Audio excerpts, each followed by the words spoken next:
Introduction. Hello everyone, I'm the narrator, and I'm here to help you today. I know you're using this video to sleep, so before we start, please like the video and subscribe to the channel. Also, let me know where you're from and what time it is as you're watching. Relax and unwind. The cottage looked perfect in the fading sunlight, its weathered stone walls and thatched roof promising the quaint country life we'd dreamed of. But as I fumbled with the old brass key, a chill ran down my spine. I couldn't shake the feeling that someone, or something, was watching us from behind the leaded glass windows. "Come on, Dad. I want to see my new room." My daughter Sarah tugged at my sleeve, her excitement momentarily dispelling my unease. I forced a smile and finally managed to unlock the heavy wooden door. The musty scent of age and disuse hit us as we stepped inside. My wife, Lisa, wrinkled her nose but kept her voice cheerful. "Nothing a good airing out won't fix, right?" I nodded, trying to match her optimism. We'd saved for years to escape the chaos of city life, to give Sarah a chance to grow up somewhere peaceful. This was supposed to be our fresh start. As we explored the cottage that first evening, the creaks and groans of the old structure set my nerves on edge. I told myself it was just the house settling, that all the strange noises were perfectly normal in a building this old. But when a door slammed shut upstairs while we were all in the kitchen, I couldn't explain it away so easily. "I'll go check it out," I said, trying to keep the tremor out of my voice. Lisa gave me a concerned look but didn't say anything as I headed up the narrow staircase. The upper floor was cloaked in shadows, the fading daylight barely penetrating the small windows. I moved cautiously down the hallway, my hand trailing along the rough plaster wall. The door to what we'd planned as Sarah's room stood slightly ajar, and I pushed it open slowly. The room was empty, just as we'd left it earlier. But as I turned to leave, something caught my eye. There, in the dust on the windowsill, was a single, perfect handprint, far too small to belong to any of us. My heart pounding, I backed out of the room and hurried downstairs. I didn't mention what I'd seen to Lisa or Sarah. There had to be a logical explanation, and I didn't want to frighten them on our first night in our new home. That night, as we lay in our creaky bed, the sounds of the countryside keeping us awake, Lisa whispered, "Do you think we made the right decision? Moving out here?" I pulled her close, breathing in the familiar scent of her hair. "Of course we did. It's just going to take some getting used to, that's all." But as the words left my mouth, a long, low moan echoed through the house. We both sat bolt upright, straining our ears in the darkness. "What was that?" Lisa's voice was barely audible. "Probably just the wind," I said, not believing it myself. "Old houses make all sorts of noises." We eventually drifted off to sleep, but our rest was far from peaceful. I dreamed of dark shapes moving just out of sight, of whispered voices speaking in a language I couldn't understand. The next morning, exhausted and on edge, we tried to go about the business of settling into our new home. Sarah seemed oblivious to the tension, happily exploring every nook and cranny of the cottage. It was while unpacking boxes in the living room that I first noticed the scratching sounds coming from inside the walls. At first, I dismissed it as mice, not unexpected in an old country house. But as the day wore on, the scratching grew louder, more insistent. It seemed to follow us from room to room, always just on the other side of the plaster. Lisa noticed it too, her eyes widening as a particularly loud scratch came from behind the fireplace. "Maybe we should call an exterminator," she suggested, her voice tight with forced calm. I nodded, grateful for the pretense of normalcy. "I'll look one up right now." But when I tried to use my phone, I found there was no signal. The landline we'd had installed gave nothing but static when I picked up the receiver. We were cut off. That night, things escalated. We were jolted awake by Sarah's scream, piercing through the darkness. We rushed to her room to find her sitting up in bed, her eyes wide with terror. "There was a lady," she sobbed as Lisa gathered her into her arms. "A lady in old-fashioned clothes. She was standing right there, watching me." I searched the room, my heart racing, but found nothing. No sign of an intruder, no explanation for what Sarah had seen. As I turned back to comfort my daughter, my foot caught on something. Looking down, I saw a small, antiquated doll lying on the floor, a doll I was certain hadn't been there when we'd put Sarah to bed. The next day, we were all on edge. Strange occurrences seemed to multiply by the hour. Books would fall from shelves with no one near them. The temperature would plummet in certain rooms, our breath fogging the air even as bright sunlight streamed through the windows. And always, there was the feeling of being watched. Lisa and I tried to rationalize it, to come up with logical explanations. But when we found Sarah talking to an empty corner of the kitchen, describing in detail a little boy that neither of us could see, we knew we couldn't deny it any longer. "We need help," Lisa said, her voice shaking. "This isn't normal. None of this is normal." I agreed, but with our phones still not working and our car mysteriously refusing to start, we felt trapped. The nearest neighbor was miles away, and the thought of walking along the deserted country lanes with night approaching filled me with dread. As darkness fell, the activity in the house reached a fever pitch. Objects flew across rooms of their own accord. Disembodied voices whispered from empty corners. And the scratching in the walls grew so loud it was like something was trying to claw its way out.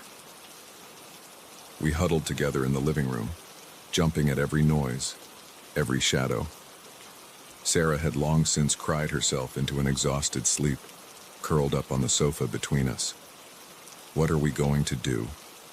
Lisa's voice was hoarse, her eyes red-rimmed from crying. I opened my mouth to respond, to offer some words of comfort or reassurance, but at that moment, every light in the house went out at once. We were plunged into total darkness. The silence that followed was deafening. Even the constant scratching had ceased. For a moment, I dared to hope it was over. Then, from upstairs, came the sound of slow, heavy footsteps. Thump, thump, thump, moving from room to room, getting closer. Lisa clutched my arm so tightly it hurt. I could hear her ragged breathing, feel the tremors running through her body. I wanted to run, to grab Sarah and flee into the night, but I was paralyzed with fear, unable to move as the footsteps reached the top of the stairs. Thump, thump, thump. They were coming down now. Slow, deliberate. The old wood creaking under unseen weight. I finally found my voice. "Who's there?" I called out, hating how weak and frightened I sounded. The footsteps stopped. For a long moment, there was nothing but silence. Then, a voice spoke from the darkness. Old, cracked, filled with malice. "This is our home," it said, "and you are not welcome here." The words were followed by a chorus of whispers, dozens of voices all around us, repeating the same phrase over and over. "Not welcome, not welcome, not welcome." Sarah woke with a start, her scream joining the cacophony of ghostly voices. The furniture began to shake, pictures flew off the walls, and a wind that had no source whipped around us, icy cold and smelling of decay. In that moment of pure terror, I found the strength to move. I scooped Sarah up in my arms, grabbed Lisa's hand and ran for the door. We burst out into the cool night air, not stopping until we reached the road. As we stood there, gasping for breath, I turned to look back at the cottage. It stood silent and dark, looking for all the world like a normal, quaint country home. But in one of the upstairs windows, I saw a figure, a woman in old-fashioned clothes, her face twisted in a malevolent smile. As I watched, she raised her hand and waved, a mocking farewell. Then she was gone, and the window was empty once more. We didn't go back for our things. We walked through the night, following the road until we reached the nearest town. It was days before we could bring ourselves to talk about what had happened, to try and make sense of the nightmare we'd endured. In the end, we never returned to the cottage. We left it, and all the horrors it contained, behind us. But sometimes, in the dead of night, I still hear those whispers. still feel those unseen eyes watching me from the shadows. And I wonder if we ever truly escaped, or if a part of us will always be trapped in that house, forever unwelcome guests in someone else's home. The security camera feed flickered, and for a split second I saw something that shouldn't be there. A shadow where there should be light, a movement where all should be still. In that moment, I knew this night shift would be unlike any other. My name's Mike, and I've been working security at the City Museum for going on 5 years now. It's usually a pretty quiet gig, just me, the cameras, and millions of dollars worth of artifacts to keep an eye on.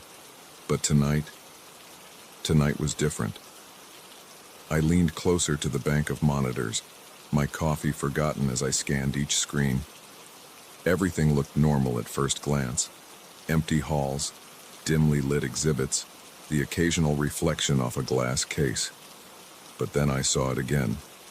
A flicker in the Egyptian wing, like someone had walked in front of the camera and disappeared. "What the hell?" I muttered, reaching for the controls to rewind the footage. But before I could, another camera glitched, this time in the medieval Europe section. My heart started to race. One camera malfunction, I could explain away. Two, in different parts of the museum. That was no coincidence. I grabbed my flashlight and radio, hesitating for just a moment before stepping out of the security office. The hallway stretched before me, shadows dancing in the beam of my light. Every instinct told me to go back, to call for backup, but I knew that by the time anyone arrived, whatever was happening could be long over. The sound of my footsteps echoed off the marble floors as I made my way towards the Egyptian wing. The air felt heavy, charged with an electricity I couldn't explain. As I rounded the corner, my flashlight beam caught the glint of gold from Tutankhamun's death mask. I swept the light across the room, half expecting to see a figure dart behind a sarcophagus. But there was nothing. Just ancient artifacts standing silent watch as they had for centuries. I was about to turn back when something caught my eye. A smudge on the glass case housing a collection of canopic jars. I moved closer, my breath fogging the glass as I leaned in to inspect it. It was a handprint. Fresh, by the looks of it. "This is Mike," I said into my radio, my voice sounding unnaturally loud in the quiet room. "I've got signs of a possible intruder in the Egyptian wing. Requesting backup." Static was my only reply. I tried again, but the radio remained stubbornly silent. Great. Either it was broken, or something was interfering with the signal. Either way, I was on my own. I made my way back to the security office, my senses on high alert. Every shadow seemed to move. Every creak of the old building sounded like footsteps. By the time I reached the relative safety of my desk, I was drenched in sweat. The cameras were still acting up, showing more glitches and unexplained movements. I tried the landline, but it was dead too. No cell signal either. It was like the whole museum had been cut off from the outside world. That's when I noticed it. The timestamp on the camera feeds.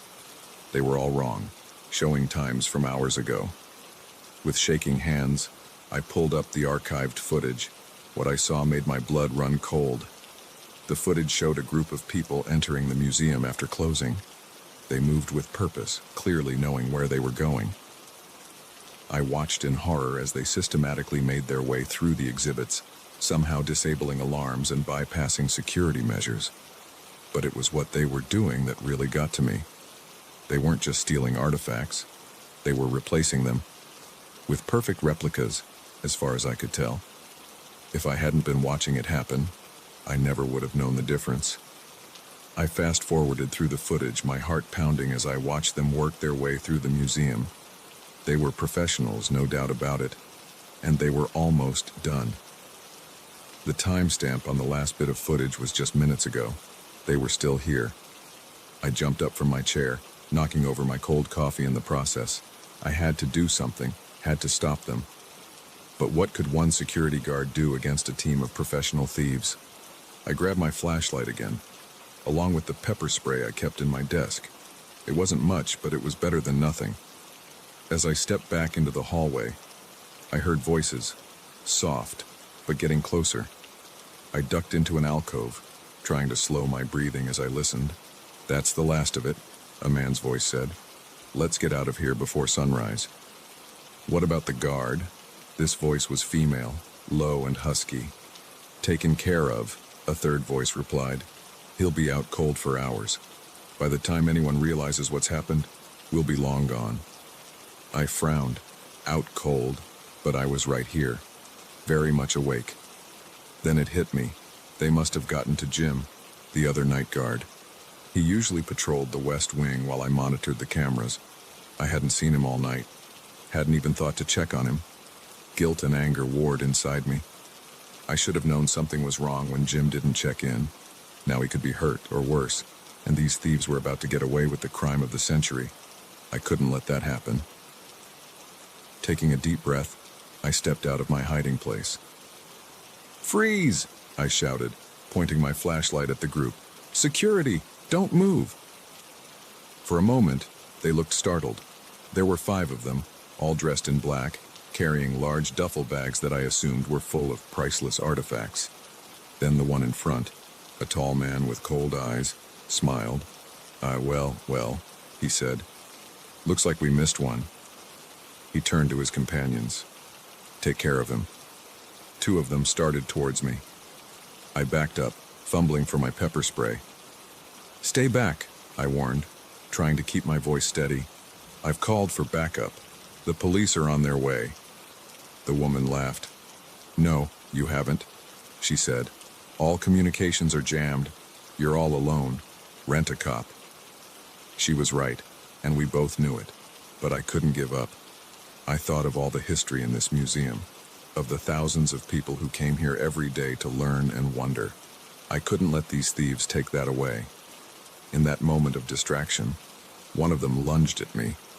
I managed to dodge, spraying wildly with the pepper spray. Someone cursed, and I heard the sound of coughing, but then a fist connected with my jaw, sending me sprawling. I hit the ground hard, my flashlight skittering across the floor. Through dazed eyes, I saw the leader bend down to pick it up.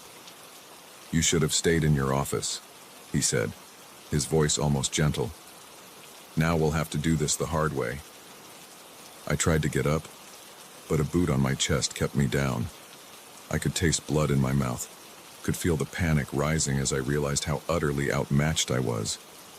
But then, miraculously, I heard it. Sirens, growing louder by the second. The thieves heard it too. Their heads snapped up, looking towards the windows where blue and red lights were now visible. "How?"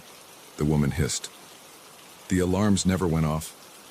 I managed to grin, even though it hurt. "Silent alarm," I lied. "Triggered as soon as you entered the building. Guess your tech isn't as good as you thought." The leader's face twisted in anger. He raised the flashlight, and I braced myself for the blow. But it never came. Instead, the sound of breaking glass filled the air, followed by shouts of, "Police, freeze!" What happened next was a blur. The boot on my chest disappeared as the thieves scattered. I heard more shouting, the sound of running feet, a gunshot that echoed through the cavernous halls of the museum. And then, suddenly, it was over. I found myself being helped to my feet by a concerned-looking police officer. "Are you all right, sir?" she asked, her eyes scanning me for injuries. I nodded, wincing at the movement. "Yeah, I think so." "Did you get them?" She smiled. "We got them, all 5, plus the artifacts they were trying to steal. You did good, holding them off like that." I sagged in relief, the adrenaline finally wearing off. As the officer led me outside to a waiting ambulance, I saw the thieves being loaded into police cars. The leader caught my eye as he was being put in the back of a cruiser. The look he gave me was pure hatred. I should have been scared, but instead, I felt a surge of pride. I had done my job. I had protected the museum and everything in it.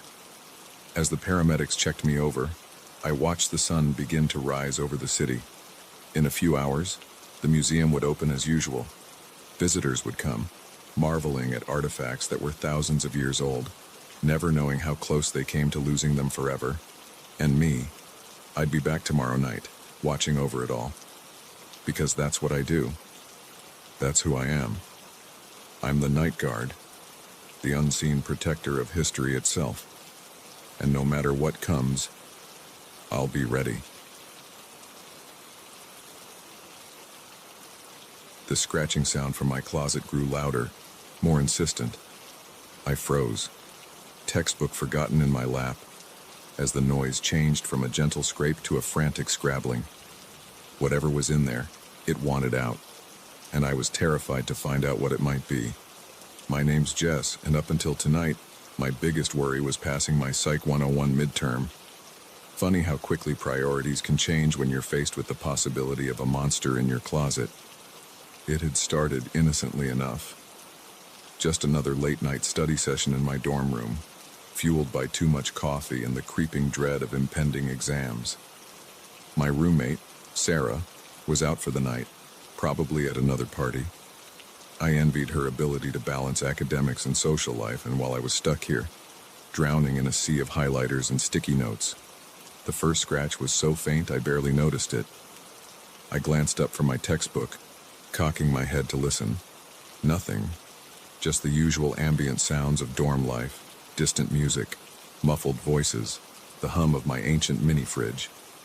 I shrugged it off, turning back to my studies, but then I heard it again.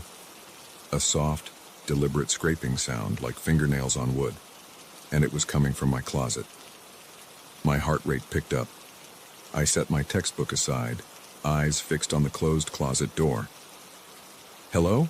I called out, feeling stupid even as I did so. What did I expect, and for someone to answer? Silence greeted me. I let out a shaky laugh, running a hand through my messy hair. "Get it together, Jess," I muttered. "You're losing it." I picked up my book again, determined to focus, but the words swam before my eyes, my concentration shot. Every few seconds, my gaze would dart to the closet, half expecting to see the door slowly creaking open. That's when the scratching started in earnest. It was unmistakable now, a frantic scrabbling that made the hair on the back of my neck stand up. My breath caught in my throat as I stared at the closet, my mind racing through possibilities. A rat? A raccoon? How could an animal have gotten in there? I stood up slowly, my legs shaking. Part of me wanted to run, to bolt from the room and not look back. But a larger part, the part that had always been too curious for my own good, propelled me forward. My hand trembled as I reached for the doorknob. The scratching intensified, as if whatever was in there knew I was close. I took a deep breath, steeling myself, and yanked the door open. For a moment, all I saw were my clothes, hanging neatly in a row. Then my eyes adjusted to the darkness, and when I saw it, a figure, crouched in the corner of my closet, partially hidden behind a curtain of dresses. I stumbled backward, a scream rising in my throat. But before I could make a sound, the figure moved. It was fast, inhumanly fast. 1 second it was in the closet, the next it was right in front of me. A hand clamped over my mouth, muffling my belated scream. I found myself staring into a pair of wild, desperate eyes. "Please," the figure whispered, and I realized with a jolt that it was a girl. Young, probably no older than me. "Please, you have to help me. They're coming." I wrenched her hand away from my mouth, backing up until I hit my desk. "Who are you?" I demanded, my voice shaking. "How did you get in my closet?" She glanced nervously at the window, then back at me. "There's no time to explain. They'll be here any minute. You have to hide me." "Hide you? From who? What's going on?" The questions tumbled out of me, my mind struggling to process the situation. The girl opened her mouth to respond, but before she could, a sound cut through the night. A howl, long and mournful, but with an undercurrent of something predatory, something hungry. The color drained from the girl's face. "They're here," she whispered. I moved to the window, peering out into the darkness. At first, I saw nothing. Then, Movement caught my eye. Shadows moving across the quad with unnatural speed. They were heading straight for my dorm. "What are they?" I asked, my voice barely audible. The girl joined me at the window, her body tense. "Hunters," she said. "They're after me, and they won't stop until they find me."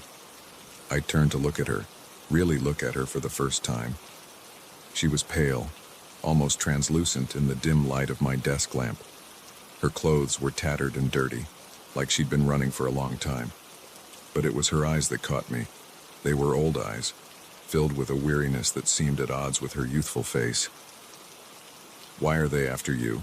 I asked, even as another part of my brain screamed at me to stop asking questions and start running.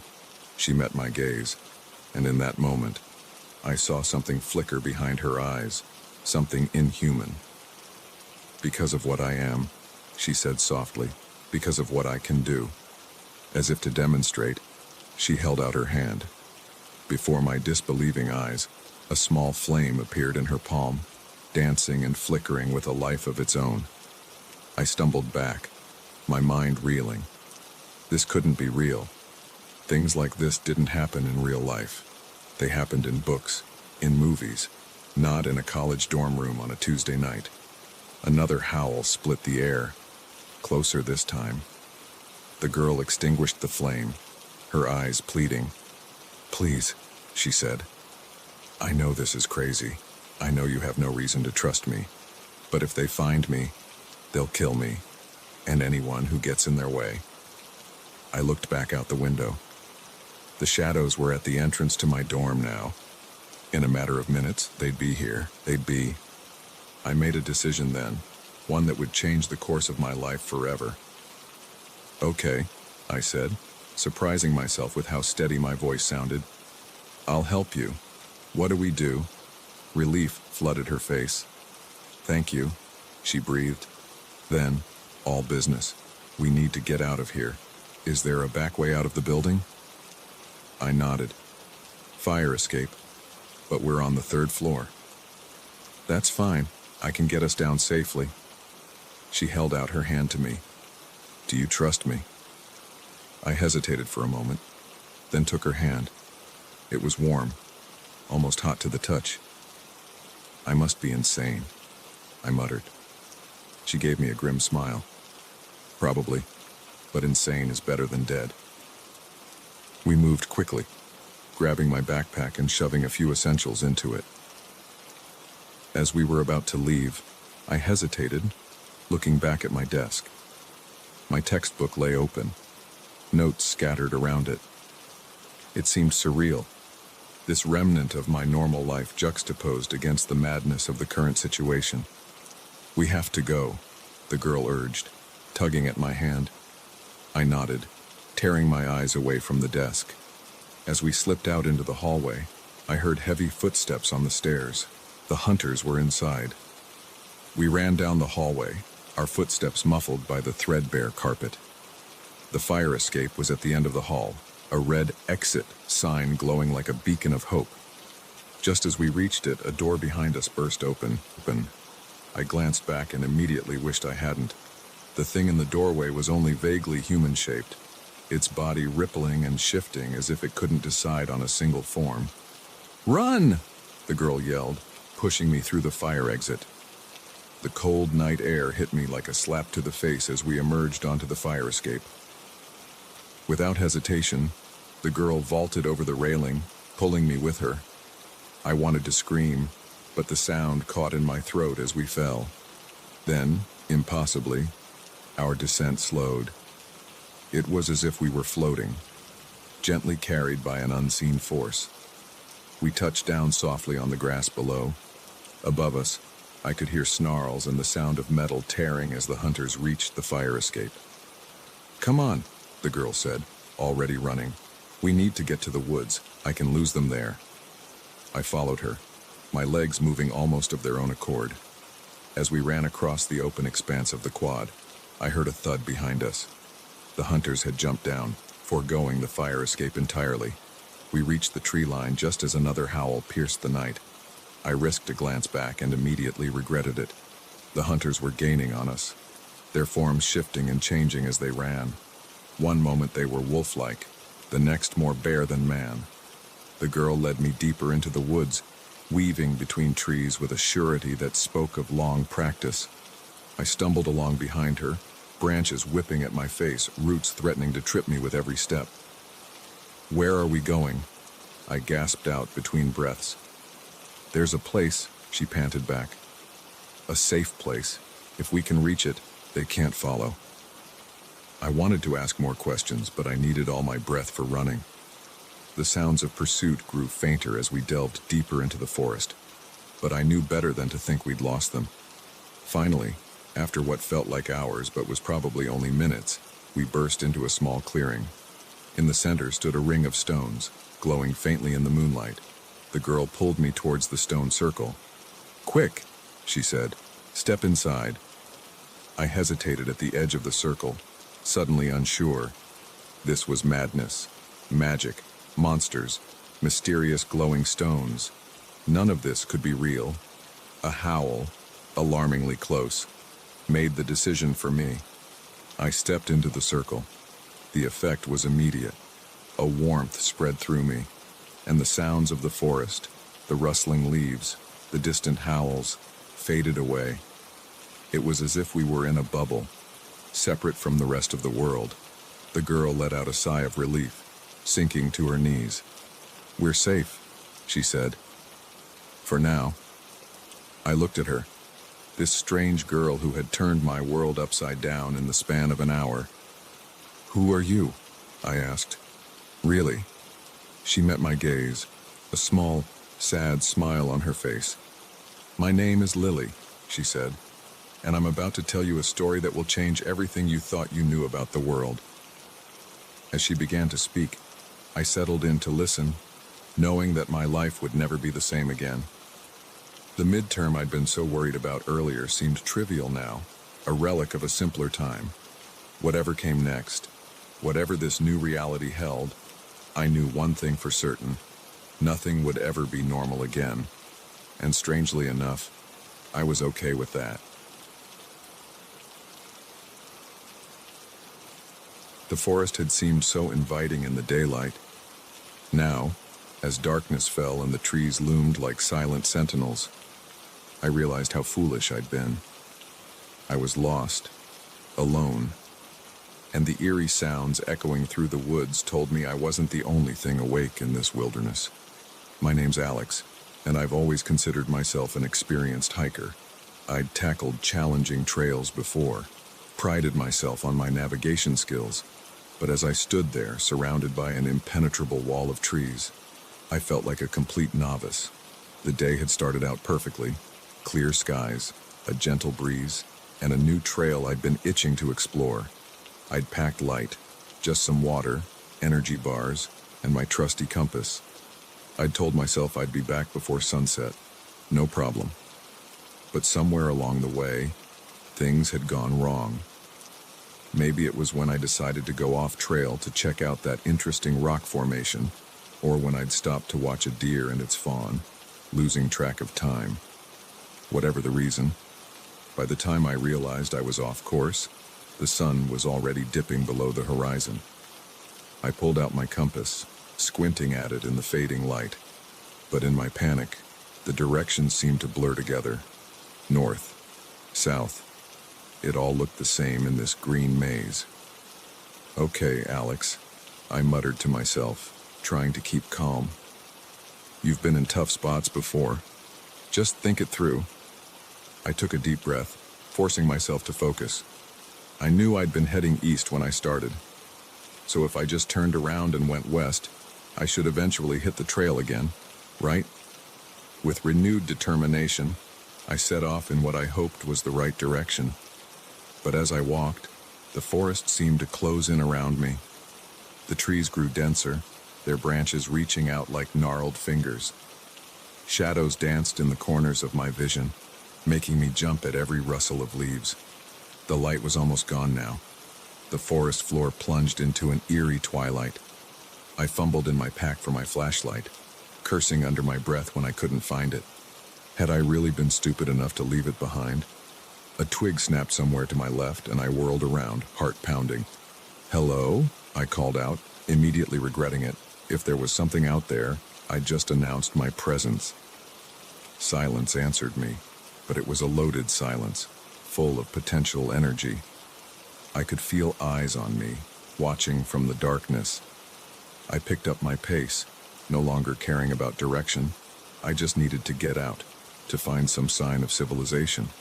But the faster I walked, the more turned around I became. Trees I could have sworn I'd passed before loomed out of the darkness. Was I going in circles? A low growl froze me in my tracks. It wasn't the sound of any animal I recognized. Too deep, too wrong. I held my breath, straining my ears. For a moment, there was nothing.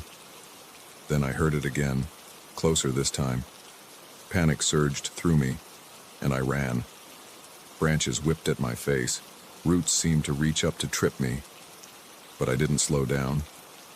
I could hear something crashing through the underbrush behind me, gaining ground with every second. I burst into a small clearing, the sudden moonlight momentarily blinding me. As my eyes adjusted, I saw a figure standing on the other side of the clearing. Relief flooded through me. "Hey!" I shouted, waving my arms. "I'm lost. Can you help me?" The figure didn't move.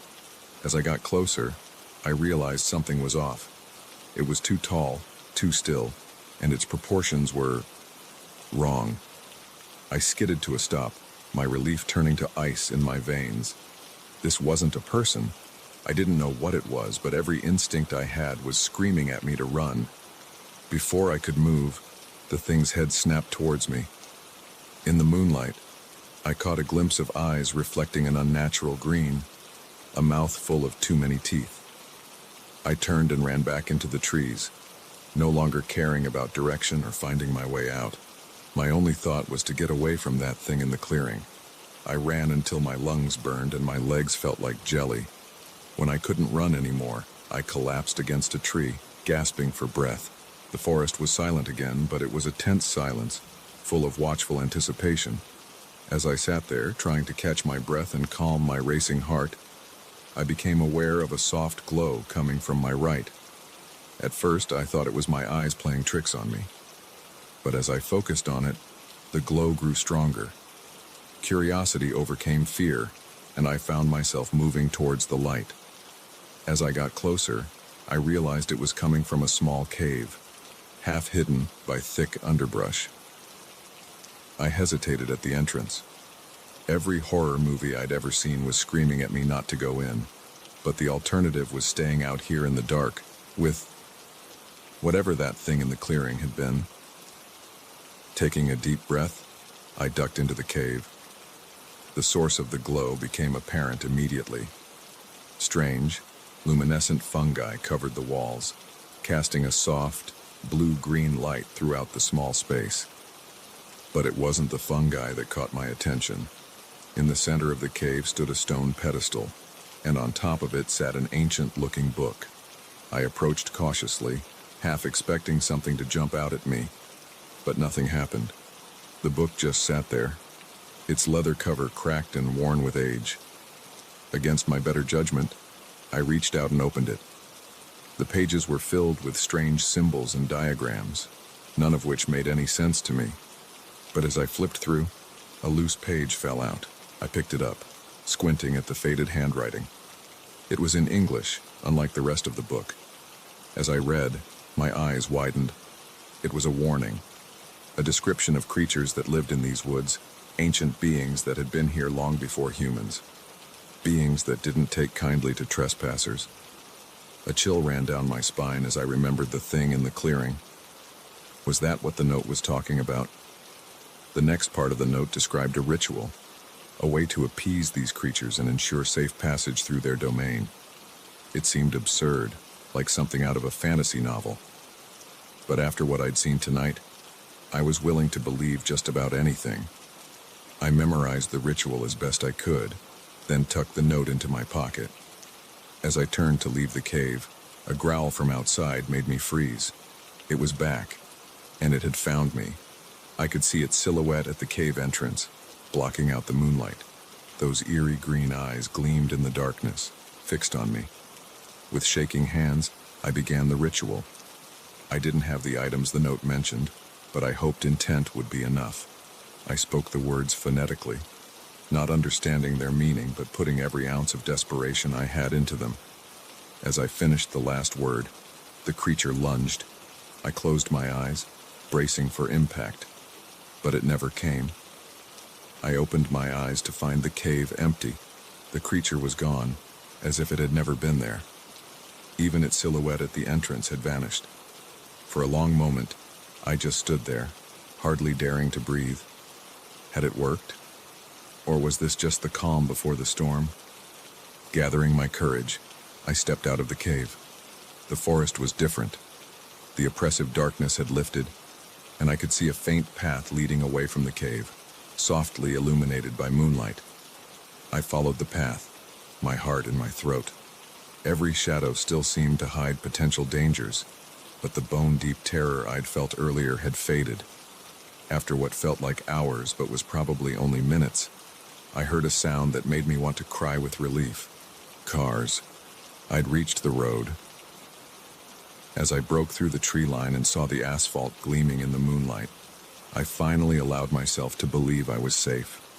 I flagged down the first car I saw, probably looking like a madman with my torn clothes and wild eyes. The elderly couple in the car were skeptical at first, but something in my face must have convinced them I was genuinely in distress. They gave me a ride back to town, peppering me with questions I couldn't answer. How could I explain what had happened? Who would believe me? As we drove away from the forest, I looked back. For a moment, I thought I saw those green eyes watching from between the trees. But then we turned a corner and the forest was lost from view. I never went hiking alone again after that night, and I never returned to those woods. But sometimes, when the night is dark and the wind whispers through the trees, I remember the terror, the strange cave, the ritual, and I wonder if it was all real, or just a nightmare born from fear and exhaustion. But then I feel the weight of that note in my pocket, the note I couldn't bring myself to get rid of. And I know the forest has secrets, and some of them are better left undiscovered.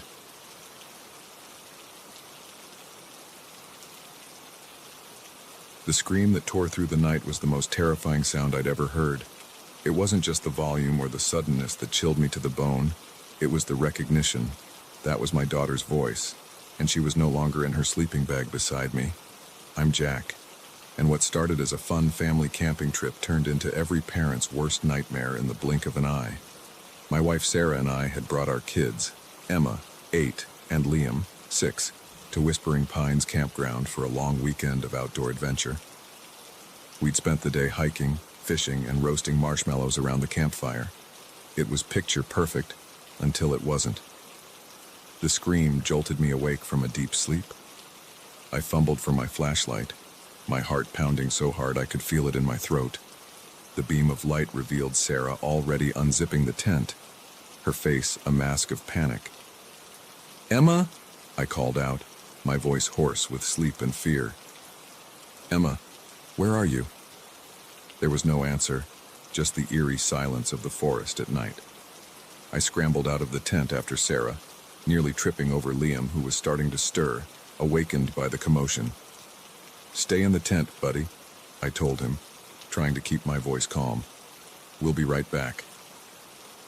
Outside, the campsite was bathed in silvery moonlight. Everything looked normal at first glance. The smoldering remains of our campfire, our cooler, the kids' bikes propped against a tree.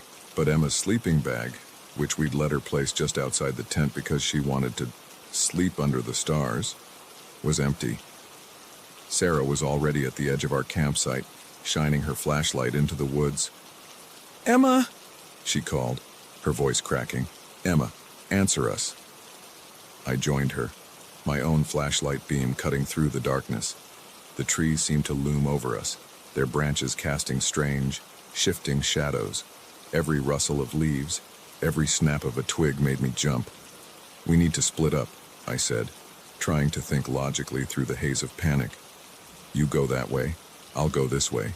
Yell if you find anything. Sarah nodded, her face pale in the moonlight.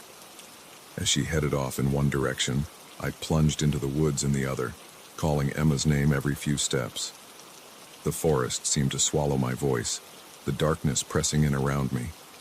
I stumbled over roots and rocks, my flashlight beam bouncing wildly as I ran. My mind raced with terrible possibilities. Had she sleepwalked into the woods? Had some animal dragged her off? Or was it something worse? I don't know how long I searched. Time seemed to stretch and warp, minutes feeling like hours. My throat was raw from shouting, my legs aching from running through the uneven terrain. But I couldn't stop. My little girl was out there somewhere, alone and scared. Suddenly, I heard Sarah's voice in the distance. "Jack, Jack, come quick!" I sprinted towards her voice, branches whipping at my face. I burst into a small clearing to find Sarah kneeling on the ground, holding something in her hands. As I got closer, I realized what it was. Emma's favorite stuffed animal, a worn rabbit she'd had since she was a baby. "She wouldn't have gone anywhere without this," Sarah said, her voice trembling. "Jack, what's happening?" I knelt beside her, taking the stuffed rabbit. It was dirty and slightly damp, as if it had been lying on the forest floor for a while. A chill ran down my spine as I realized the implications. Emma hadn't just wandered off, something had taken her. As if in response to this thought, a twig snapped somewhere in the darkness beyond the clearing. Sarah and I both whirled around, our flashlights scanning the tree line. "Who's there?" I called out, trying to sound braver than I felt. For a moment, there was nothing. Then, I saw it.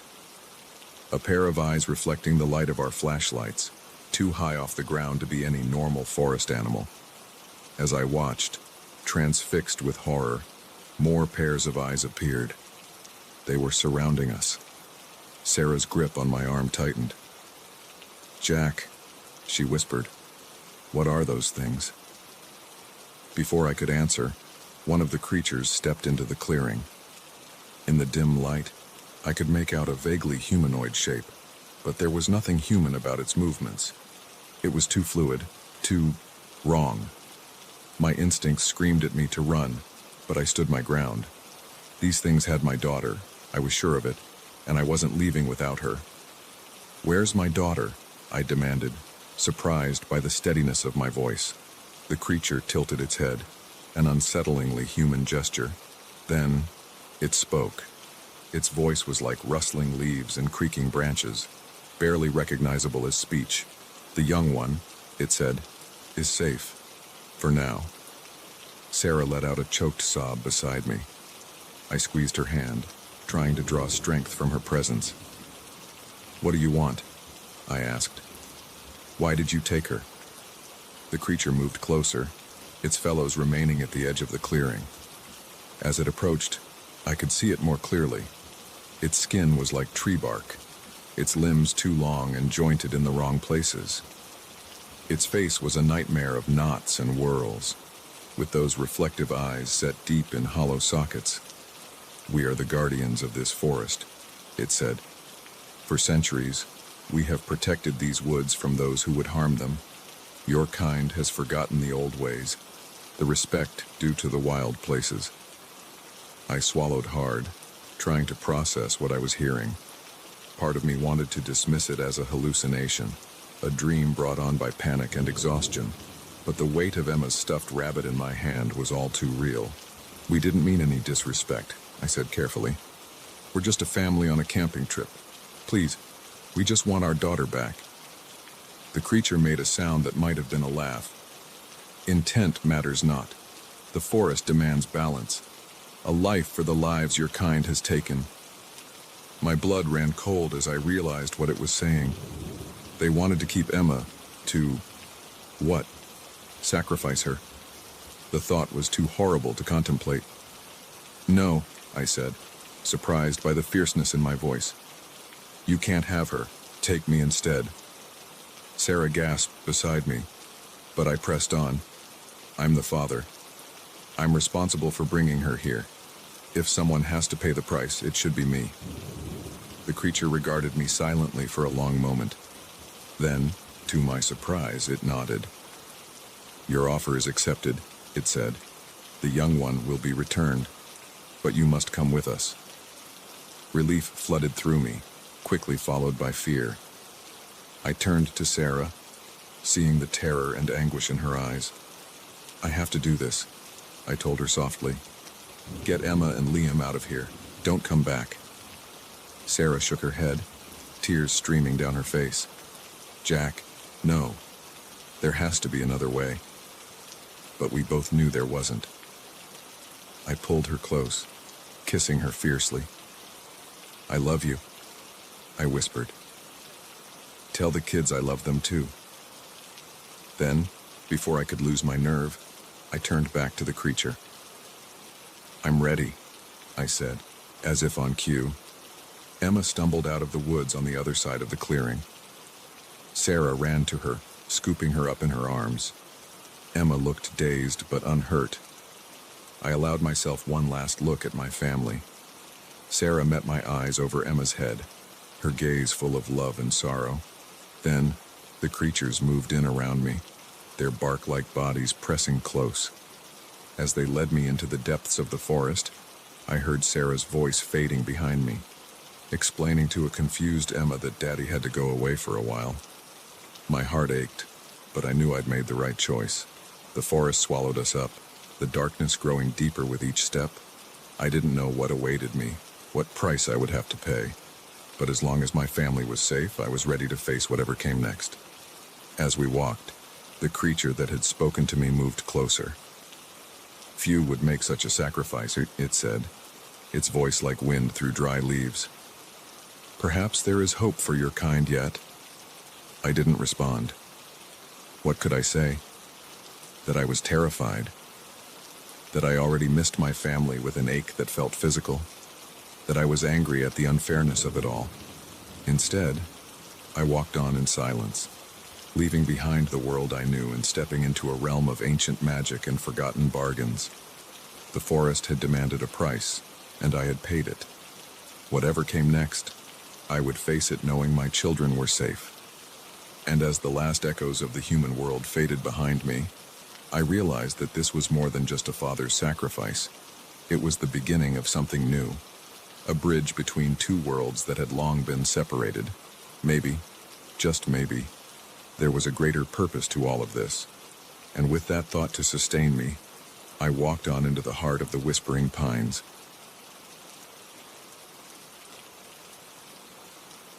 The silver photo frame on my nightstand was turned face down when I woke up. I distinctly remembered leaving it upright the night before, smiling at the family portrait it held. A chill ran down my spine as I realized this wasn't the first time I'd noticed things out of place lately.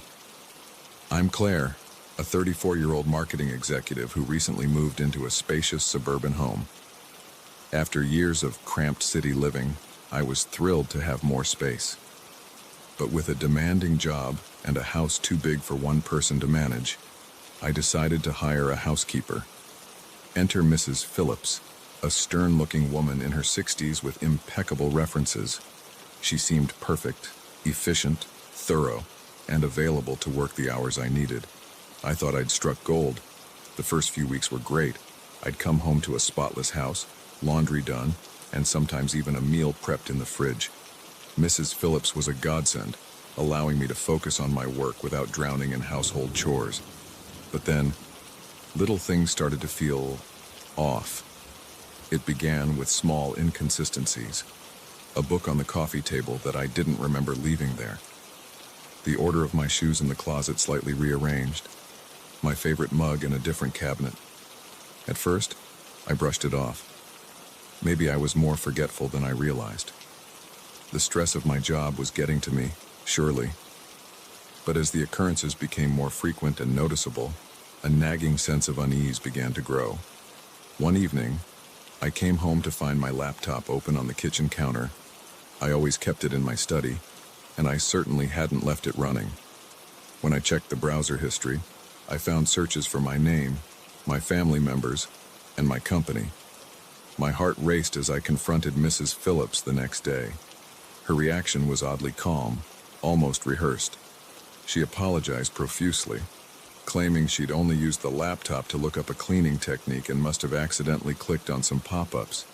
Her explanation seemed plausible, but something in her eyes made me uneasy. I decided to be more vigilant. I started taking photos of rooms before leaving for work, comparing them to how I found them when I returned. The changes were subtle but undeniable. A pillow slightly out of place, a drawer not fully closed, my clothes arranged in a different order than I'd left them. The final straw came when I noticed my personal documents had been rifled through. The folder I kept in my desk drawer was ever so slightly out of alignment. When I opened it, I could tell someone had been looking at my financial statements and insurance policies. That night, I couldn't sleep. Every creak of the house, every shadow, seemed ominous. I couldn't shake the feeling that I wasn't alone, that someone was watching me. In the morning, bleary-eyed and on edge, I made a decision. I needed to know what was really going on when I wasn't home. I called in sick to work and set up a small camera in the living room, hidden among my books. Then I pretended to leave for the day, driving around the block and parking where I could see my house. My heart pounded as I watched Mrs. Phillips arrive and let herself in. Hours crawled by as I sat in my car, alternating between watching the house and checking the camera feed on my phone. At first, everything seemed normal. Mrs. Phillips cleaned, did laundry, and went about her usual tasks. But then, around midday, her behavior changed. She began moving through the house with purpose, opening drawers and cabinets, clearly searching for something. I watched in horror as she entered my bedroom and headed straight for my closet. She emerged with a small box I kept hidden in the back, a box containing old family heirlooms and personal mementos. My breath caught in my throat as she opened it, carefully examining each item inside. I couldn't take it anymore.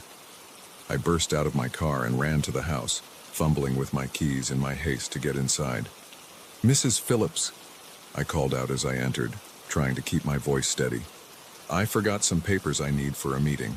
I just came to grab them quickly." There was a moment of silence, then the sound of hurried footsteps. Mrs. Phillips appeared at the top of the stairs, her usually impassive face showing a flicker of surprise before smoothing over. "Oh, Miss Claire," she said, her voice overly cheerful. "I wasn't expecting you back so soon. I was just finishing up in your room." I forced a smile, my mind racing. "No problem at all. I'll just grab what I need and be out of your way." As I climbed the stairs, I could feel Mrs. Phillips watching me intently. My skin crawled, but I maintained my composure as I entered my bedroom. The box was back in the closet, but slightly out of place. My hands shook as I pretended to look for papers in my desk. "Mrs. Phillips," I said, trying to keep my voice casual, "have you seen a blue folder anywhere? I could have sworn I left it on my desk." "No, I'm afraid not," she replied, hovering in the doorway. "But I'd be happy to help you look." "That's all right," I said quickly. "I probably left it at the office. I should get going anyway." I made a show of checking my watch and hurrying out, all too aware of Mrs. Phillips' eyes on me. As I drove away, my mind was in turmoil. What was she looking for? Why was she so interested in my personal belongings? That night, I couldn't sleep. I pored over the camera footage, watching Mrs. Phillips methodically search my house. She seemed to be looking for something specific, but what? The next morning, I called Mrs. Phillips and told her I wouldn't need her services that day. Then I began my own search of the house, looking for anything out of place, any clue to what she might be after. In my study, I found a small slip of paper tucked into a book. It had a series of numbers written on it, a phone number I didn't recognize. With shaking hands, I dialed it. A gruff male voice answered. "Yeah? Who is this?" I asked, my voice barely above a whisper. There was a pause. Then, "Who's asking?" I hung up, my heart racing. What had I stumbled into? Over the next few days, I became a detective in my own home. I discovered more hidden notes, overheard Mrs. Phillips having hushed phone conversations when she thought I wasn't around, and once, I could have sworn I saw her taking photos of my mail. I was living on edge, jumping at every sound, double-checking every lock. I knew I should go to the police, but what would I tell them? That my housekeeper was too thorough, that I had a hunch she was up to something nefarious. It all came to a head one night when I woke to the sound of my study door creaking open. I lay frozen in bed, listening to soft footsteps moving around downstairs. Mrs. Phillips had a key for emergencies, but this was no emergency. Silently, I crept out of bed and down the stairs, my phone clutched in my hand, 911 already dialed and ready to call. As I approached the study, I could see a sliver of light under the door. I took a deep breath and pushed the door open. Mrs. Phillips stood at my desk, a flashlight in one hand and a stack of papers in the other. She looked up, her eyes widening in shock. "Mrs. Phillips," I said, my voice surprisingly steady, "I think it's time you told me what's really going on here." For a moment, she looked like she might try to deny everything. Then her shoulders sagged, and she sank into my desk chair. "I suppose there's no point in hiding it anymore," she said, her voice tired. "I'm not really a housekeeper, Miss Claire. I'm a private investigator." My mind reeled. A private investigator? But why? Who hired you? Mrs. Phillips, if that was even her real name, sighed. "Your father hired me. He's been trying to find you for years." I felt like the floor had dropped out from under me. My father? But he's dead. He died when I was a child. She shook her head. "That's what your mother told you, but he's very much alive, and he's been searching for you ever since your mother took you and disappeared." The world seemed to tilt on its axis as I processed this information. Memories I'd long suppressed came flooding back. Arguments between my parents, hushed phone calls, the sudden move in the middle of the night when I was 10. "Why?" I managed to ask. "Oh, why didn't he find us sooner?" "Your mother was very thorough in covering your tracks," Mrs. Phillips explained. "It's taken years of investigation to finally track you down. Your father, he just wants a chance to explain, to make things right." I sank to the floor, my legs no longer able to support me. My entire life, everything I thought I knew about my family, had been a lie. As the sun began to rise, casting a warm glow through the study windows, I made a decision. I looked up at Mrs. Phillips, this woman who had invaded my privacy but who had also, in a twisted way, brought the truth to light. "I want to meet him," I said, my voice barely above a whisper. Mrs. Phillips nodded, a small smile on her face. "He'll be so happy to hear that. He's never stopped loving you, you know." As she took out her phone to make the call, I sat there on the floor of my study, watching the dawn of a new day, and the dawn of a new chapter in my life. The truth had been hiding in my home all along, disguised as a housekeeper with a feather duster and a secret agenda. I didn't know what the future held, what explanations or revelations awaited me, but I knew one thing for certain: nothing in my life would ever be the same again.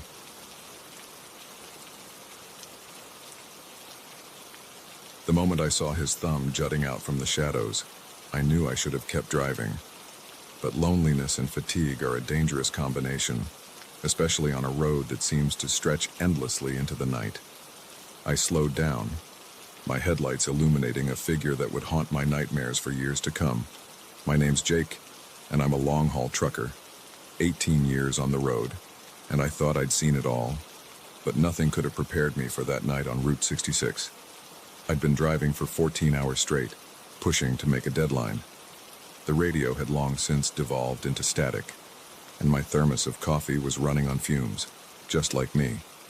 The monotony of the highway was starting to play tricks on my eyes, making the yellow lines dance and waver. That's when I saw him, a lone figure on the side of the road, thumb outstretched. In the split second it took me to pass him, our eyes met in my side mirror. There was something in that gaze that made my skin crawl, but exhaustion overrode my better judgment. I hit the brakes, the big rig groaning as it slowed to a stop. I watched in my mirror as the hitchhiker approached. He moved with an odd, jerky gait, like a marionette with tangled strings. As he got closer, I could make out more details. He was tall and rail-thin, wearing a threadbare jacket despite the warm night. His face was gaunt, all sharp angles and deep shadows. "Where you headed?" I called out as he reached the passenger door. His voice, when he answered, was like gravel being crushed. "Wherever you're going." Every instinct I had was screaming at me to put the truck in gear and get the hell out of there. But some misplaced sense of decency made me reach over and unlock the door instead. He clambered in, movements still jerky and uncoordinated. Up close, he smelled like damp earth and something metallic I couldn't quite place. I tried not to breathe too deeply as I pulled back onto the highway. "Name's Jake," I said, more to break the uncomfortable silence than out of any real desire to chat. He turned those unsettling eyes on me. "John," he replied after a beat too long. "John Smith." "Right. And I'm Santa Claus." But I didn't push it. Rule number 1 of picking up hitchhikers: don't ask too many questions.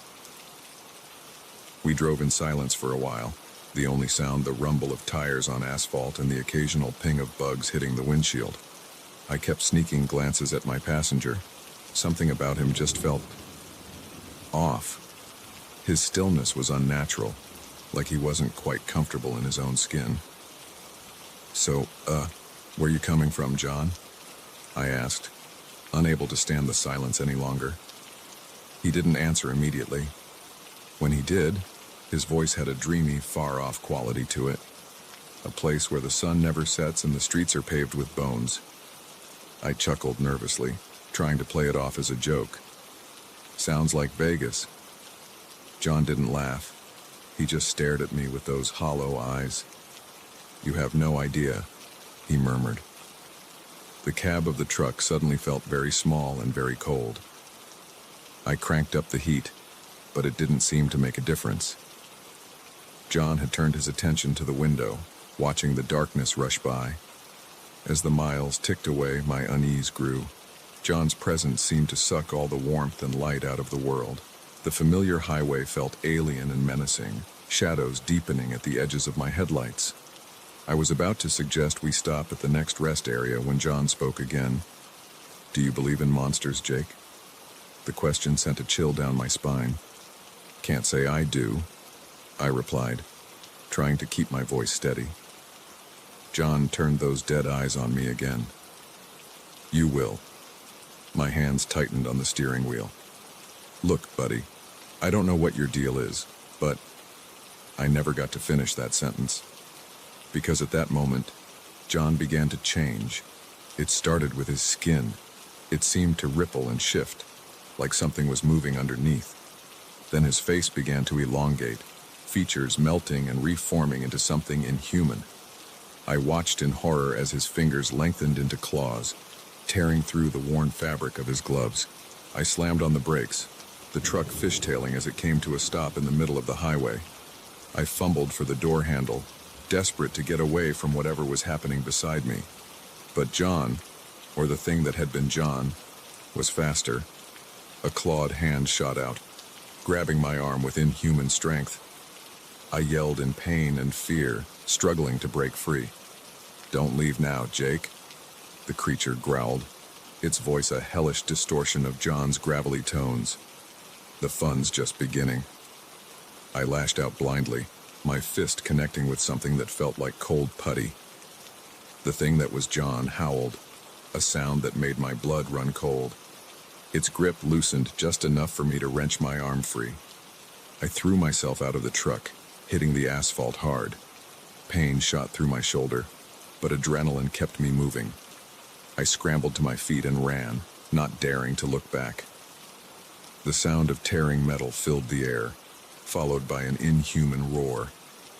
Against my better judgment, I glanced over my shoulder. What I saw nearly stopped my heart. The creature had torn through the roof of the cab like it was tissue paper. It towered over the truck, a nightmarish amalgamation of man and beast. Its skin was a patchwork of scales and fur, its face a twisted mask of fangs and glowing eyes. I ran faster than I ever had in my life, my lungs burning as I sprinted down the highway, but I could hear it behind me, its heavy footfalls shaking the ground. It was toying with me, I realized. It could have caught me at any time. Just when I thought my legs would give out, I saw lights in the distance. A gas station, its fluorescent glow a beacon of hope in the darkness. I pushed myself harder, praying I could reach it before the creature caught up. The sound of pursuit suddenly stopped. I risked another look back and saw the creature retreating, shrinking back into a more human form as it disappeared into the shadows at the side of the road.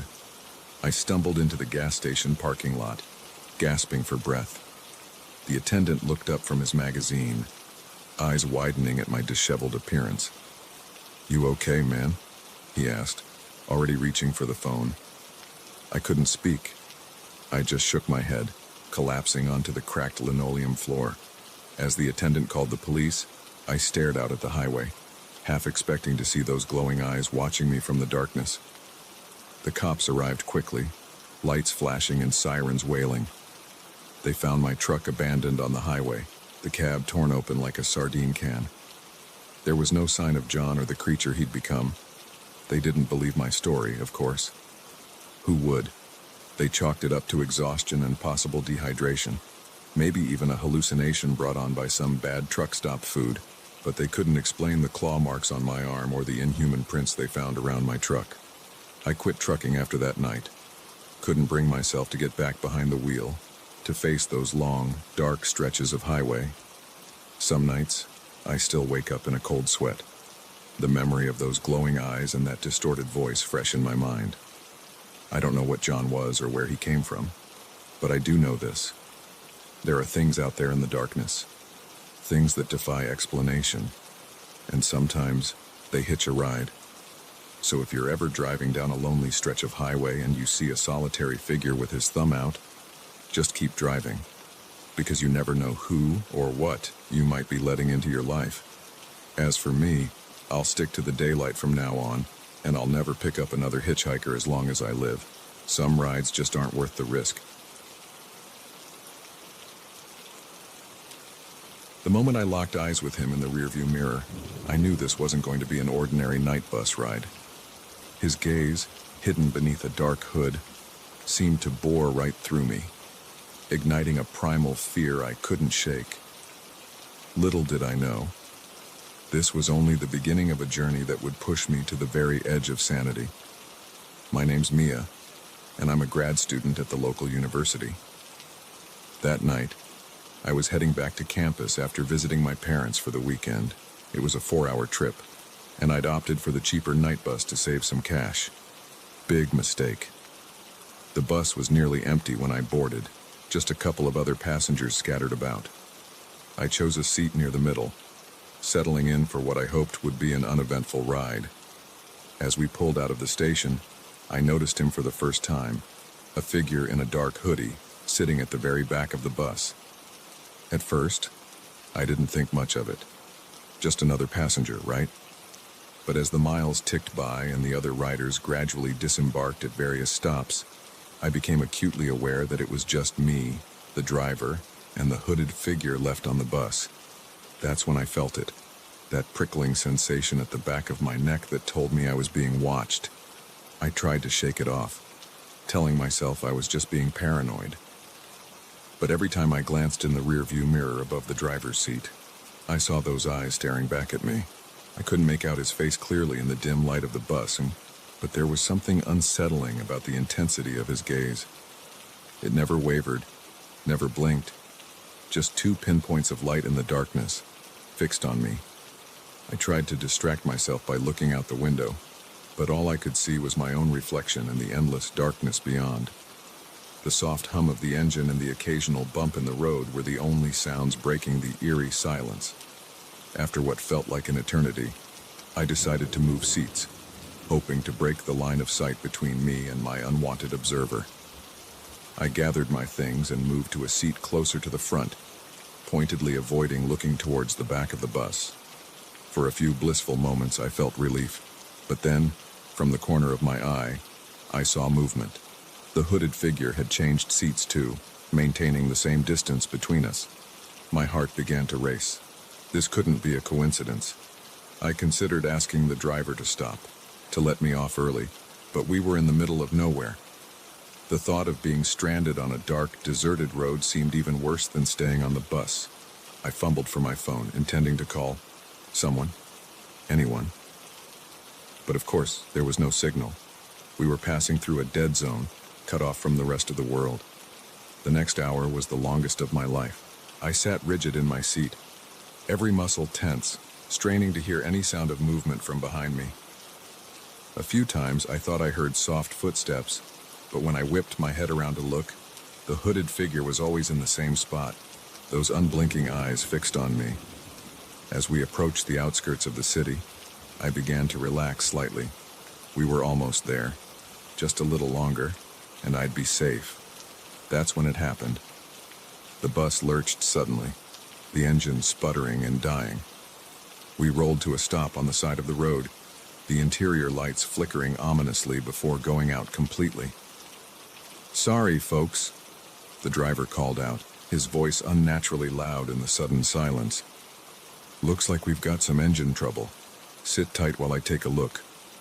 I wanted to scream at him not to leave, to tell him about the creepy passenger in the back, but my voice seemed stuck in my throat.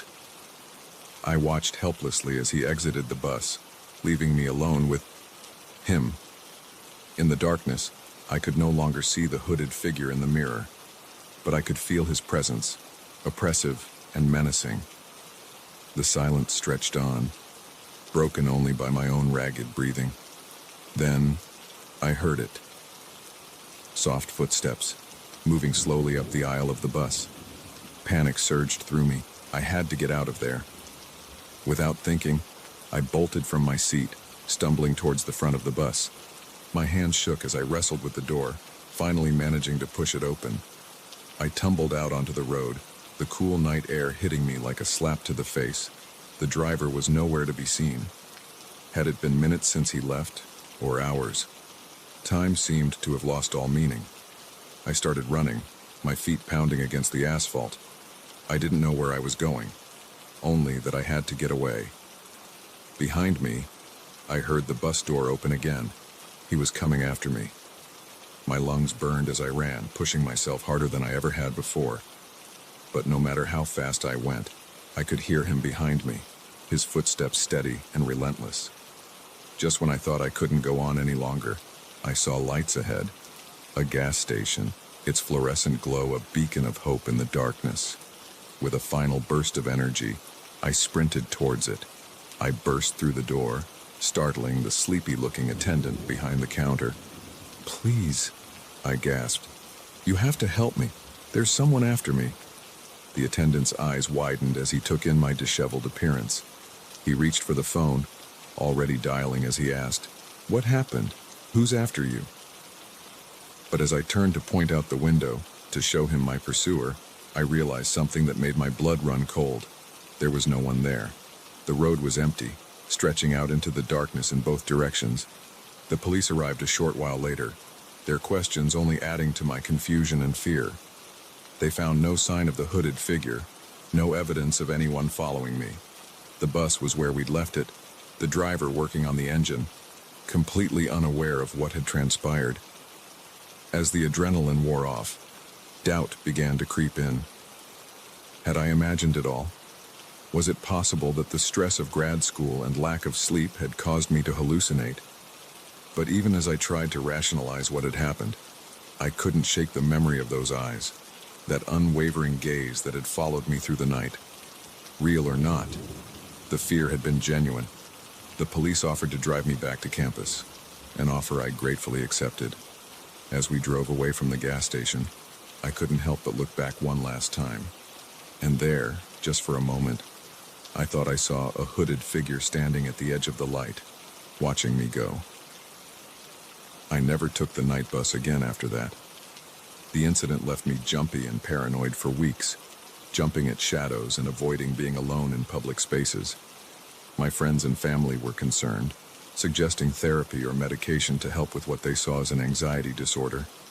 But I knew what I had experienced, even if I couldn't explain it. There are things out there in the darkness, things that defy rational explanation, and sometimes they ride the night bus, waiting for unsuspecting passengers. To this day, I can't see a hooded figure without my heart rate spiking. I avoid traveling alone at night whenever possible, and every now and then, when I'm in a crowded place, I get that familiar prickling sensation at the back of my neck. When I turn to look, there's never anyone there. But I know, deep down, that somewhere out there, those eyes are still watching, waiting for our paths to cross again. So if you ever find yourself on a nearly empty bus late at night, and you feel like you're being watched, trust your instincts. Because sometimes, the monsters we fear aren't just in our imagination. Sometimes, they're sitting right behind us, hidden in plain sight, waiting for the right moment to strike. As for me, I'll stick to daylight travel from now on. Some journeys just aren't worth the risk, because you never know who, or what, might be sharing your ride. The moment I saw the glint in the innkeeper's eye, I knew we'd made a terrible mistake. What was supposed to be a romantic getaway had suddenly become a fight for survival, and the quaint bed and breakfast we'd stumbled upon was anything but the cozy haven it appeared to be. I'm Emily, and my boyfriend Tom and I had been planning this trip for months. Both of us were swamped with work, me with my law firm, and Tom with his startup, and we desperately needed some time away from the city. When Tom found this charming little BB online, tucked away in the countryside, it seemed perfect, picturesque, isolated, and run by a sweet elderly couple. At least, that's what we thought. The drive out was beautiful, all winding country roads and rolling hills. As the GPS signal got weaker, I felt the stress of the city melting away. Tom reached over and squeezed my hand, a smile on his face that I hadn't seen in weeks. "Almost there," he said, as we turned onto a narrow dirt road. "Can you believe this place? It's like something out of a fairy tale." I had to agree. The old Victorian house that came into view was stunning, with its wraparound porch and gingerbread trim. Flower boxes overflowed with colorful blooms, and a neat gravel path led up to the front door. It was almost too perfect. As we pulled up, the front door opened, and out stepped our hosts. Mr. and Mrs. Wilkins were the picture of small-town charm, he in a cardigan and bow tie, she in a floral dress with an apron. They waved enthusiastically as we got out of the car. "Welcome, welcome," Mrs. Wilkins called out, her voice syrupy sweet. "We're so glad you made it safely. Come in, come in. You must be exhausted from your journey." Mr. Wilkins insisted on carrying our bags, despite Tom's protests. As we followed them inside, I couldn't shake a nagging feeling that something was off. Their smiles were a little too wide, their hospitality a touch too eager. The interior of the BB was just as charming as the outside, filled with antique furniture and quirky knickknacks. But there was something about it that felt staged, like a movie set, rather than a real home. "Your room is just up these stairs," Mrs. Wilkins said, leading the way. "It's our best room, perfect for a young couple like yourselves." The room was beautiful, with a four-poster bed and a view of the surrounding countryside. But as Mrs. Wilkins fussed over the curtains and Mr. Wilkins set down our bags, I noticed them exchanging a look. It was quick, barely a flicker, but in that moment, I saw something cold and calculating in their eyes. "Dinner will be served at 7, Mrs. Wilkins announced, her cheerful demeanor back in place. "We do hope you'll join us. I've prepared something special." As soon as they left, Tom flopped onto the bed with a contented sigh. "This place is amazing, Em. You were worried for nothing." I tried to smile, but it felt forced. "Yeah, it's great. I'm just tired, I guess." We freshened up and headed down for dinner. The dining room was cozy, with a crackling fireplace and a table set for 4. The Wilkins were already seated, beaming at us as we entered. "There you are," Mr. Wilkins boomed. "Sit, sit." Martha's outdone herself with the cooking tonight. The food was delicious, I had to admit, but as we ate, I couldn't help but notice how intently the Wilkins watched us. They asked questions about our lives, our jobs, our families. Nothing unusual for BB hosts. But there was an underlying intensity to their curiosity that set me on edge. "More wine, dear?" Mrs. Wilkins asked, already refilling my glass before I could respond. I took a sip to be polite, but my head was already feeling fuzzy. Tom, on the other hand, was on his third glass and growing increasingly animated. "This is incredible," he slurred slightly. "You guys, you're just the best. Aren't they the best, Em?" I nodded, trying to catch his eye, to somehow communicate that we needed to be cautious, but he was oblivious, caught up in the Wilkins charm offensive. As the evening wore on, my unease grew. The Wilkins' smiles never wavered, but their eyes seemed to grow colder, more predatory. I made excuses about being tired, practically dragging Tom away from the table. Back in our room, I tried to talk to Tom about my concerns, but he brushed them off. "You're being paranoid, Em," he said, his words slightly slurred. "They're just nice people. Relax, okay? That's why we're here." I wanted to argue, but exhaustion was creeping over me. Maybe I was overreacting. Maybe it was just the stress of the city making me jumpy. I fell into a fitful sleep, plagued by strange dreams of being watched. A noise woke me in the middle of the night. At first, I thought it was part of my dream, but then I heard it again, a soft creak, like someone walking on old floorboards. I sat up, my heart pounding. "Tom," I whispered, shaking him. But he was out cold, snoring softly. The moonlight filtering through the curtains cast eerie shadows across the room. As my eyes adjusted, I could have sworn I saw the doorknob turning slowly. I held my breath, willing it to be my imagination. But then the door began to open, inch by agonizing inch. A figure stood in the doorway, silhouetted against the darkness of the hallway. I wanted to scream, to wake Tom, to do something, but I was frozen, paralyzed by fear. The figure took a step into the room, and in that moment I recognized the outline of Mrs. Wilkins' floral dress. She moved towards the bed with unnatural grace, something glinting in her hand. Was it a knife? My mind raced, trying to make sense of what was happening. This couldn't be real. It had to be a nightmare. Just as she reached the foot of the bed, I found my voice. "What are you doing?" I croaked out. Mrs. Wilkins froze, then slowly turned her head towards me. In the dim light, I could see her face, and what I saw chilled me to the bone. Her kindly expression was gone, replaced by something inhuman, hungry. "Oh dear," she said, her voice no longer sweet, but rasping and cold. "You weren't supposed to wake up." I screamed then, finally jolting Tom awake. He sat up, confused and groggy, as Mrs. Wilkins lunged towards us. What happened next was a blur of motion and terror. Tom, still half asleep, grappled with Mrs. Wilkins while I scrambled for my phone, but there was no signal, no way to call for help. "Run, Em!" Tom yelled, struggling to hold Mrs. Wilkins back. "Get out of here!" I hesitated for a split second, torn between helping Tom and finding help.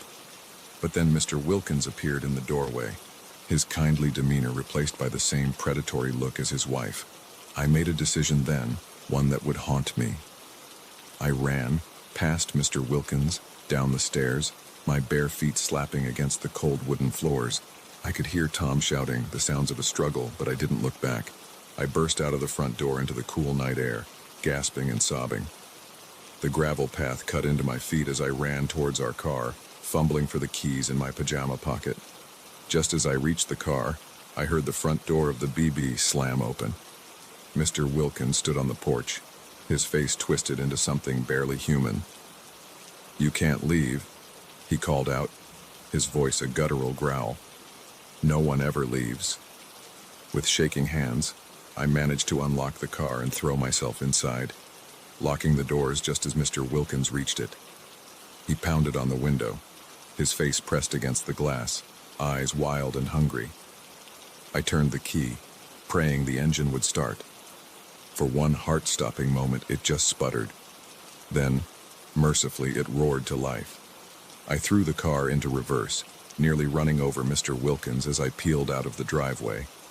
As I sped down the dirt road, I could see the Wilkins in my rearview mirror, standing in the middle of the road, watching me go. And in the upstairs window, I caught a glimpse of Tom's face, pale and terrified. I drove through the night, tears streaming down my face.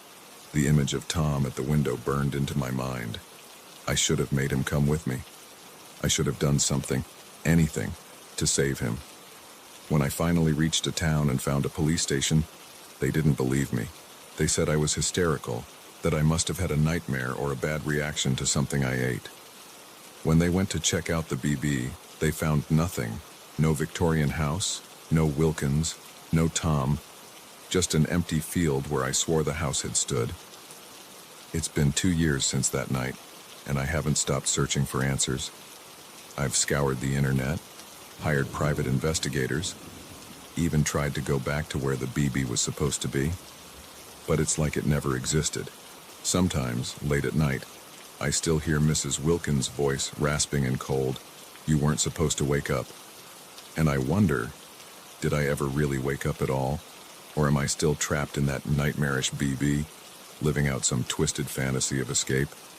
All I know is this. If you're ever driving down a lonely country road and come across a charming bed and breakfast that seems too good to be true, keep driving. Because some places aren't meant to be found and some hosts aren't what they seem.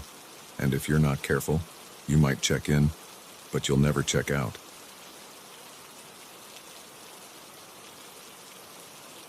The ancient symbols carved into the tree bark seemed to pulse with an otherworldly energy, drawing me deeper into the forest. As a park ranger, I'd walked these trails 1,000 times, but I'd never seen anything like this before. Little did I know, my discovery would plunge me into a world of ancient rituals and unspeakable horrors lurking in the heart of the wilderness. My name's Sarah, and I've been a ranger at Whispering Pines National Park for over a decade. I thought I knew every inch of these woods, every secret they held, but that day proved me horribly wrong. It started as a routine patrol.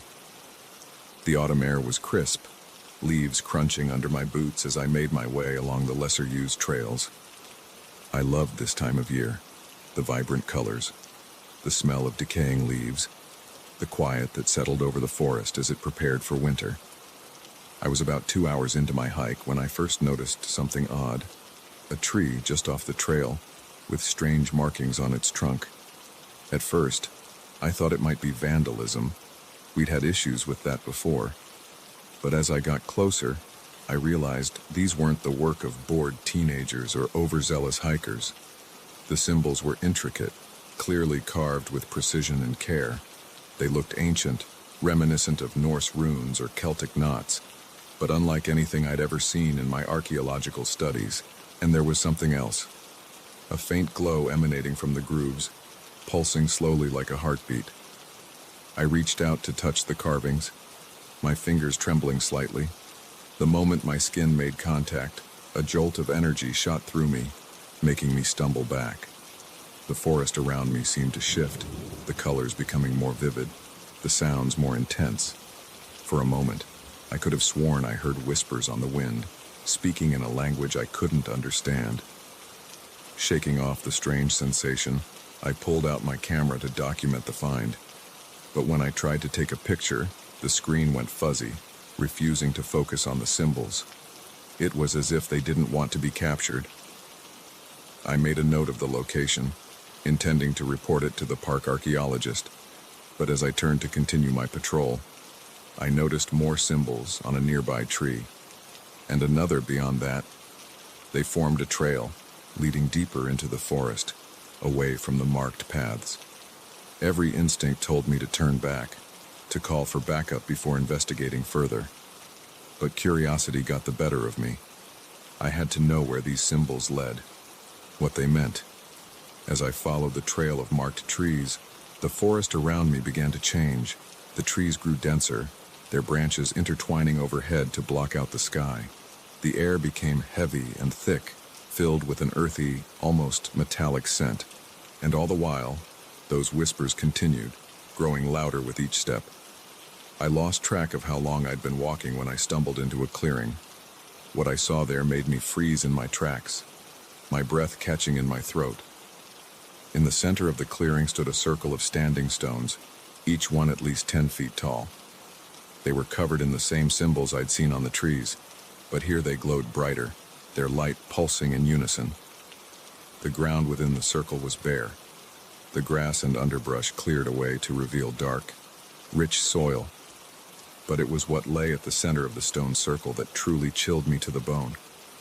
A stone altar, its surface stained dark with what I hoped wasn't blood, and arranged around it, a collection of objects that looked like they belonged in a nightmare. Bones, feathers, strange crystals, and things I couldn't even begin to identify. I stood at the edge of the clearing, my mind reeling as I tried to make sense of what I was seeing. This couldn't be real. Things like this didn't exist, not in the real world, not in my forest. As I wrestled with my disbelief, a twig snapped behind me. I whirled around, my heart pounding, to find myself face to face with an old man. He seemed to have appeared out of nowhere, his weathered face grave as he regarded me. "You shouldn't be here," he said, his voice raspy and low. "This place isn't for your kind." I opened my mouth to respond, to demand answers, but before I could speak, more figures emerged from the trees. They wore dark robes, their faces hidden in deep hoods. They moved with an unnatural grace, forming a loose circle around me and the old man. "What is this place?" I finally managed to ask, my voice shaking. "Who are you people?" The old man's expression softened slightly. "We are the guardians," he said. "We protect the ancient ways, the old magic that still lingers in places like this." "Magic?" I repeated incredulously. "That's impossible." A humorless smile crossed the old man's face. "Many things are possible in this world, Ranger, more than you can imagine." As if to prove his point, he raised his hand. The symbols on the standing stones flared to life, their glow intensifying until it was almost blinding. The whispers I'd been hearing grew to a crescendo, and I felt the ground beneath my feet begin to tremble. Panic surged through me. I had to get out of there, had to report what I'd found. But as I turned to run, I found my path blocked by the robed figures. They stood silent and motionless, an impenetrable wall between me and escape. "You have a choice to make," the old man said, his voice cutting through the cacophony of whispers. "You can join us, learn our ways, become part of something greater than yourself. Or—" He trailed off, but the threat was clear in his eyes. I glanced around wildly, looking for any way out, but I was surrounded, trapped in this impossible situation. "Why me?" I asked, stalling for time as I tried to think of a plan. "Why show me all this?" "You were chosen," one of the robed figures spoke, its voice ethereal and androgynous. "The forest led you here. It sees something in you." I shook my head, still struggling to accept what was happening. "This is insane. I'm a park ranger, not some chosen one. There has to be a mistake." The old man stepped closer, his eyes boring into mine. "There are no mistakes in matters like these. You have been brought here for a reason. The only question is, will you accept your destiny?" As he spoke, the energy in the clearing seemed to intensify. The glowing symbols pulsed faster, the whispers grew louder, and I could feel a strange pressure building in the air around us. It was as if the very forest was holding its breath, waiting for my answer. I looked around at the robed figures, at the ancient stones, at the old man watching me expectantly. Part of me was terrified, wanting nothing more than to wake up from this nightmare and return to my normal life. But another part, a part I barely recognized, was intrigued. Curious about the secrets these people held, the magic they claimed to wield. "If I say yes," and I said slowly, "what happens next?" The old man's face broke into a genuine smile. Then your real journey begins. You'll learn things you never dreamed possible, see wonders beyond imagination. But be warned, this path is not an easy one. There will be trials, sacrifices to be made. I took a deep breath, weighing my options. I could try to run, to fight my way out and report what I'd found. But deep down, I knew I'd never make it. And even if I did, who would believe me? On the other hand, saying yes meant stepping into a world I didn't understand, leaving behind everything I knew. It was terrifying, but also exhilarating. In that moment, standing in that impossible clearing surrounded by ancient magic, I made my choice. "I'll do it," I said, my voice steadier than I felt. "I want to learn." The old man nodded solemnly. "Then let the initiation begin." What happened next is difficult to describe. The robed figures began to chant, their voices blending with the whispers that filled the air. The symbols on the stones blazed with light, and I felt a surge of energy course through me. It was painful and ecstatic all at once, like being unmade and remade in the span of a heartbeat. When it was over, I fell to my knees, gasping for breath. The world around me looked different, sharper, more vibrant. I could feel the pulse of life in every tree, every blade of grass. And the whispers, I could understand them now. The old man helped me to my feet, a look of pride on his face. "Welcome, sister," he said. "Your new life begins now." As the robed figures gathered around me, welcoming me into their fold, I cast one last look at the trail that had led me here. My old life, my identity as a park ranger, seemed like a distant memory already. I didn't know what challenges lay ahead, what secrets I would uncover or powers I would wield. But I knew one thing for certain. My life would never be the same again. The forest had chosen me, and I had accepted. Whatever came next, I was ready to face it. As we made our way deeper into the heart of the forest, leaving behind the world I once knew, I couldn't help but wonder. How many other hidden wonders were out there, waiting to be discovered?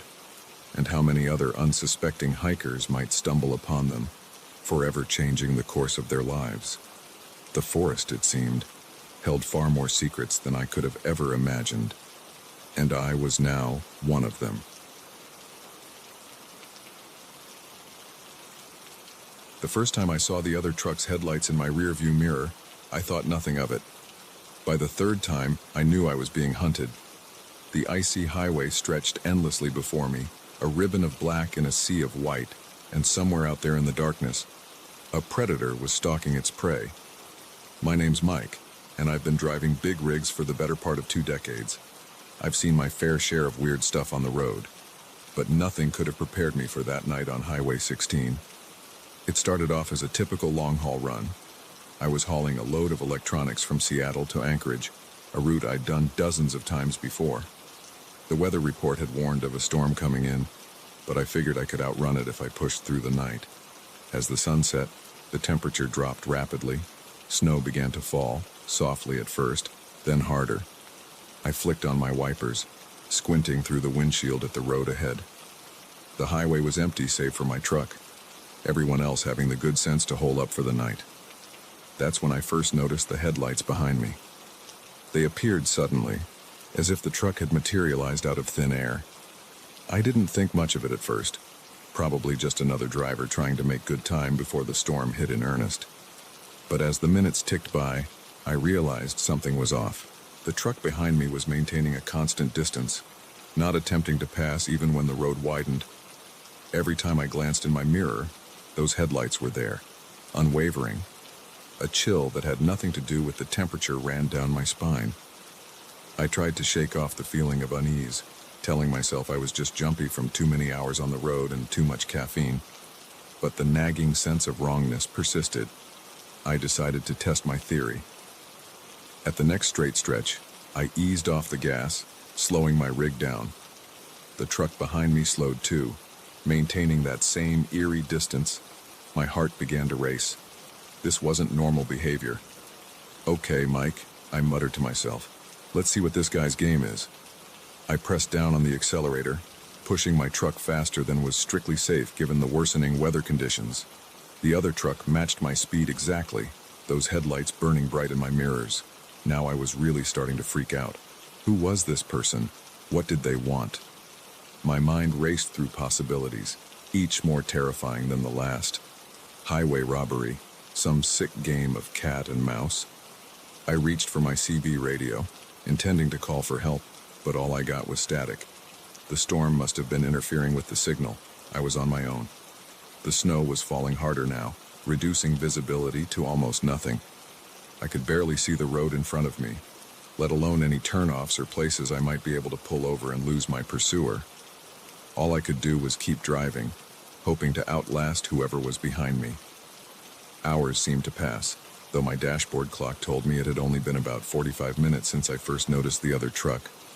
My knuckles were white on the steering wheel, my eyes constantly flicking between the road ahead and my rearview mirror. Suddenly, without warning, the truck behind me accelerated.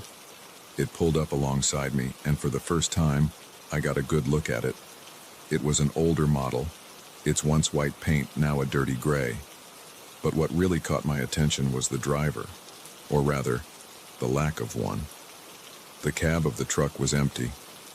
I blinked hard, certain I must be hallucinating. But when I looked again, the seat was still unoccupied. The truck was driving itself, keeping perfect pace with me on the slippery road. Terror gripped me. This wasn't possible. Trucks didn't drive themselves, not out here in the middle of nowhere, not in a snowstorm. I must be losing my mind. Before I could process what I was seeing, the ghost truck swerved towards me. I yanked the wheel hard, barely avoiding a collision. My trailer fishtailed dangerously, and for a heart-stopping moment, I thought I was going to jackknife. Somehow, I managed to regain control, but now the game had changed. This wasn't just following anymore. This thing, whatever it was actively trying to run me off the road. I pushed my truck to its limits, speeding down the highway far faster than was safe. The ghost truck kept pace effortlessly, occasionally pulling alongside me and trying to force me off the road.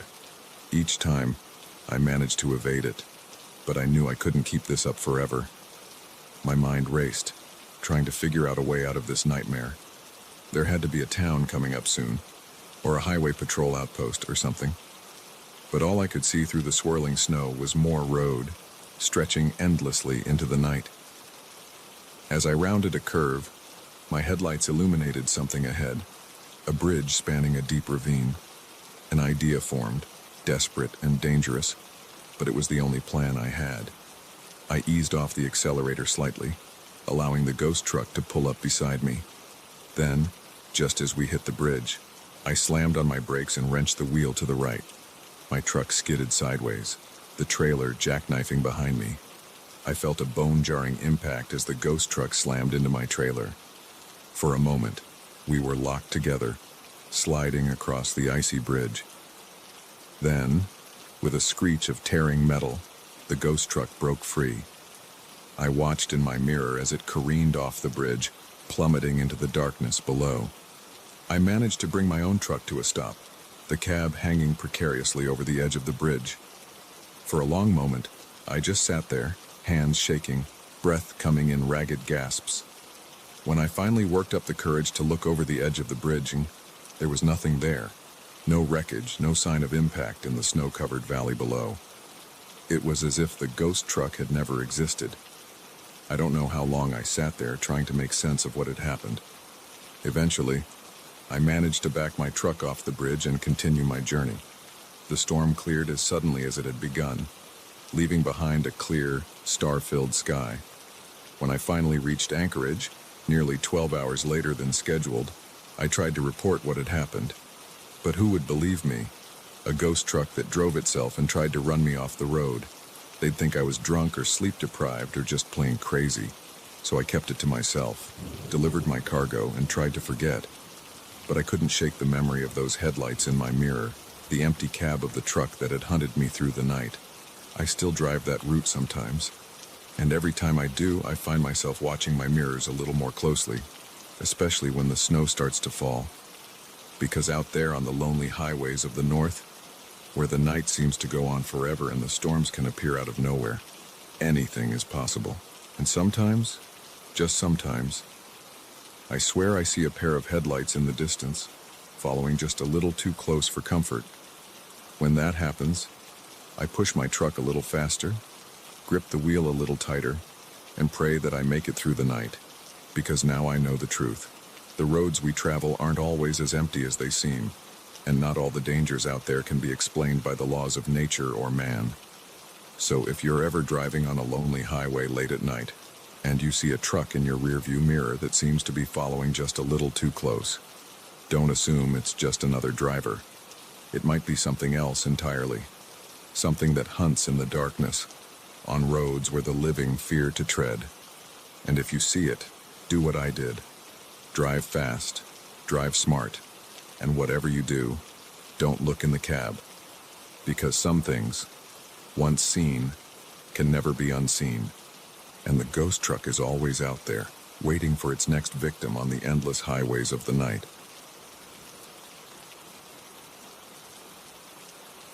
The first time I saw the townspeople gather in the square at midnight, I thought it was just a quaint local tradition.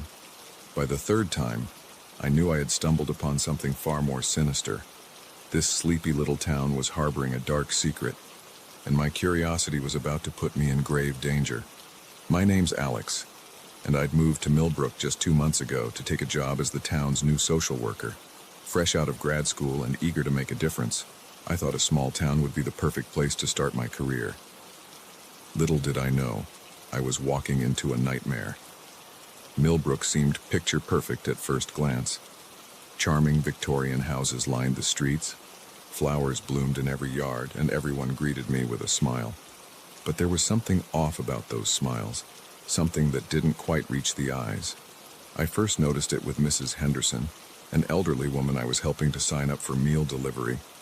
As she chatted about her grandchildren, her smile never wavered, even when she mentioned her late husband. It was as if her face was frozen in a permanent mask of pleasantry. Then there was the incident at the local diner. I overheard 2 men arguing in hushed tones, but the moment they noticed me, they switched to talking about the weather. Those same eerie smiles plastered on their faces. But it was the midnight gatherings that really set off alarm bells. I first spotted them by chance when I was up late working on reports. A group of people, all ages, silently making their way to the town square. Curious, I followed at a distance. What I saw chilled me to the bone. The entire town seemed to be there, standing in a circle around the old fountain. They were chanting something in a language I didn't recognize, their voices a low, monotonous drone. At the center stood Mayor Wilson, holding what looked like an ancient book. I ducked behind a tree, heart pounding. This couldn't be real. It was like something out of a horror movie. But as I watched, Mayor Wilson raised a knife, its blade glinting in the moonlight. A young woman stepped forward, offering her palm. The knife flashed, and a trickle of blood dripped into the fountain. I must have made a noise, because suddenly, every head turned in my direction. Dozens of eyes, glowing faintly in the darkness, fixed on my hiding spot. I ran, not stopping until I was safely back in my apartment, doors locked and curtains drawn.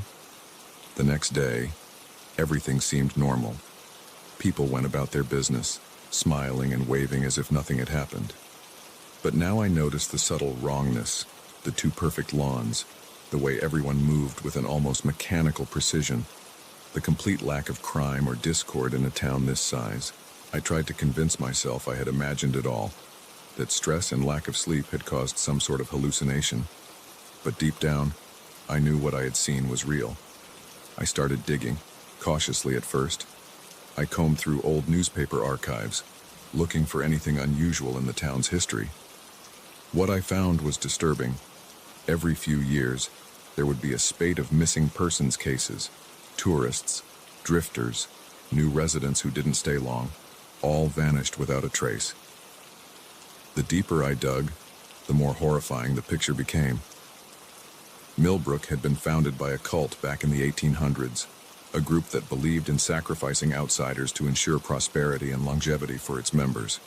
Somehow, over the generations, they had managed to keep their practices secret from the outside world. I knew I had to do something to expose what was happening here. But who could I trust? The police chief was at that gathering. So was my boss at the social services office. For all I knew, every single person in this town was in on it. I decided to gather evidence. I bought a hidden camera and started documenting everything I could. The way people's expressions would slip when they thought no one was looking, revealing something inhuman underneath. The strange symbols carved into the foundations of buildings. The chants I recorded from a distance, which made my skin crawl when I played them back. Weeks passed, and I grew increasingly paranoid. I was sure people were watching me, following me. Mrs. Henderson accidentally bumped into me at the grocery store, her hand lingering on my arm as she apologized. I found my apartment door unlocked one day, even though I was certain I had locked it. Then came the warnings. A dead bird on my doorstep.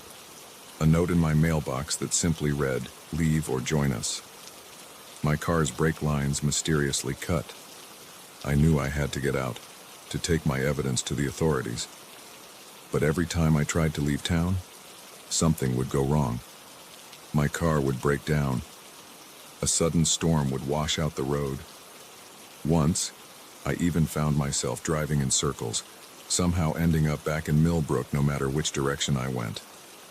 It all came to a head on the night of the harvest moon. I was planning my escape, bags packed and hidden in my closet, when I heard a knock at the door. I opened it to find Mayor Wilson standing there, flanked by several town elders. "Alex," he said, his voice warm but his eyes cold. "We need to talk." They filed into my apartment, and I knew with a sinking feeling that this was it. They had figured out what I knew.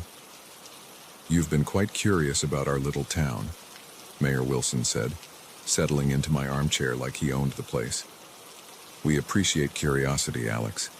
It's what brings new blood to Millbrook. But there's a point where curiosity becomes problematic." I stood my ground, trying to keep my voice steady. "I know what you're doing. The sacrifices, the cult, all of it. I have evidence. If anything happens to me, it'll go straight to the FBI." The mayor's smile didn't waver, but the temperature in the room seemed to drop. "Oh, Alex, you really don't understand, do you? We've been doing this for centuries. Do you think you're the first to try and expose us?" He gestured, and one of the elders handed him a familiar-looking book. My blood ran cold as I recognized my own journal. "You've been very thorough," Mayor Wilson said, flipping through the pages. "It's impressive, really. In another life, you might have made a fine addition to our community. But now, well, you've left us with a difficult choice." I backed away, looking frantically for an escape route, but they had me cornered. "You see, Alex, Millbrook requires balance. For our prosperity, for our longevity, we must give something in return. Usually, we prefer willing sacrifices. It's cleaner that way. But in cases like yours, exceptions can be made." As he spoke, I noticed a change coming over the elders. Their skin seemed to ripple, features shifting into something inhuman. Their eyes began to glow with the same eerie light I'd seen in the town square. "You have one last choice," Mayor Wilson said, rising from the chair. In his hand, he held a wicked-looking knife. "Join us willingly, become part of our community in truth. Or..." He didn't need to finish the sentence. The threat was clear.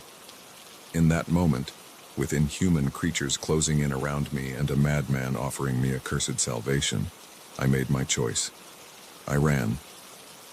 I don't remember much of what happened next.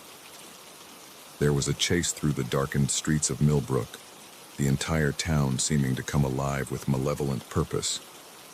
Somehow, I made it to the town limits, my lungs burning and terror giving me speed I never knew I possessed.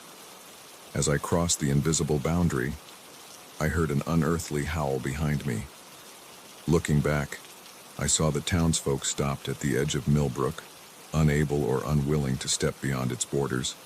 I didn't stop running until I reached the next town over, collapsing in front of the sheriff's station. They didn't believe my wild tale, of course. When they sent deputies to investigate, they reported back that Millbrook seemed perfectly normal. I never returned to that cursed town.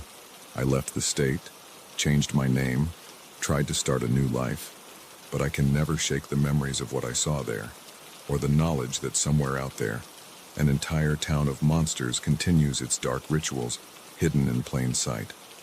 Sometimes, late at night, I swear I can hear chanting on the wind.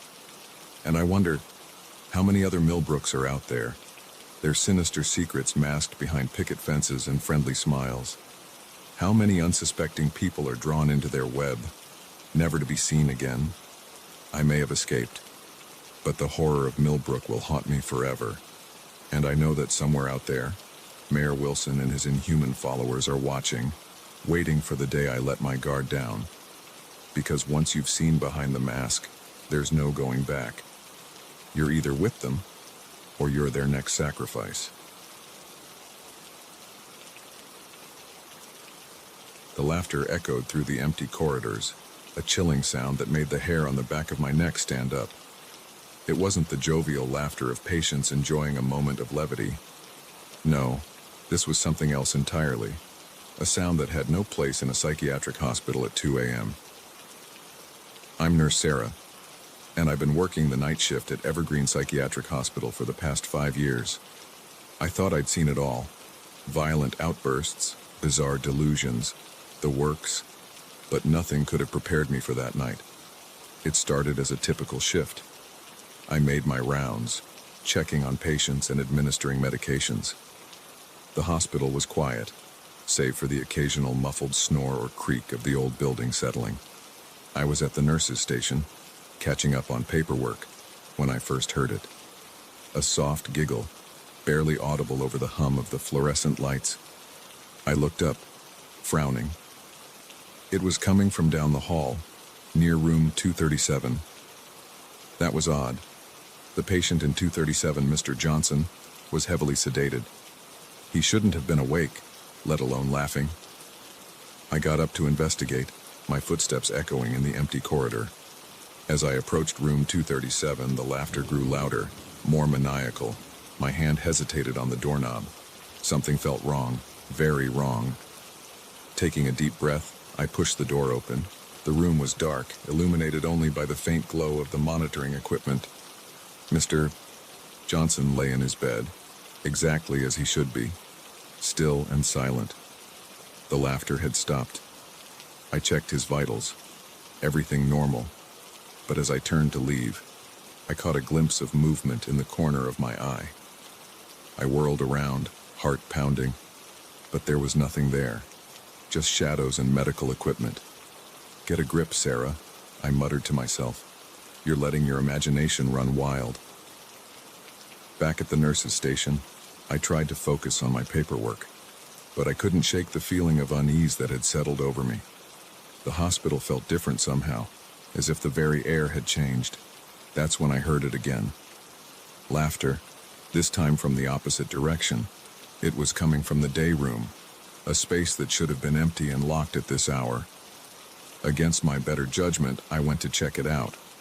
The laughter grew louder as I approached. Not just one voice now, but many.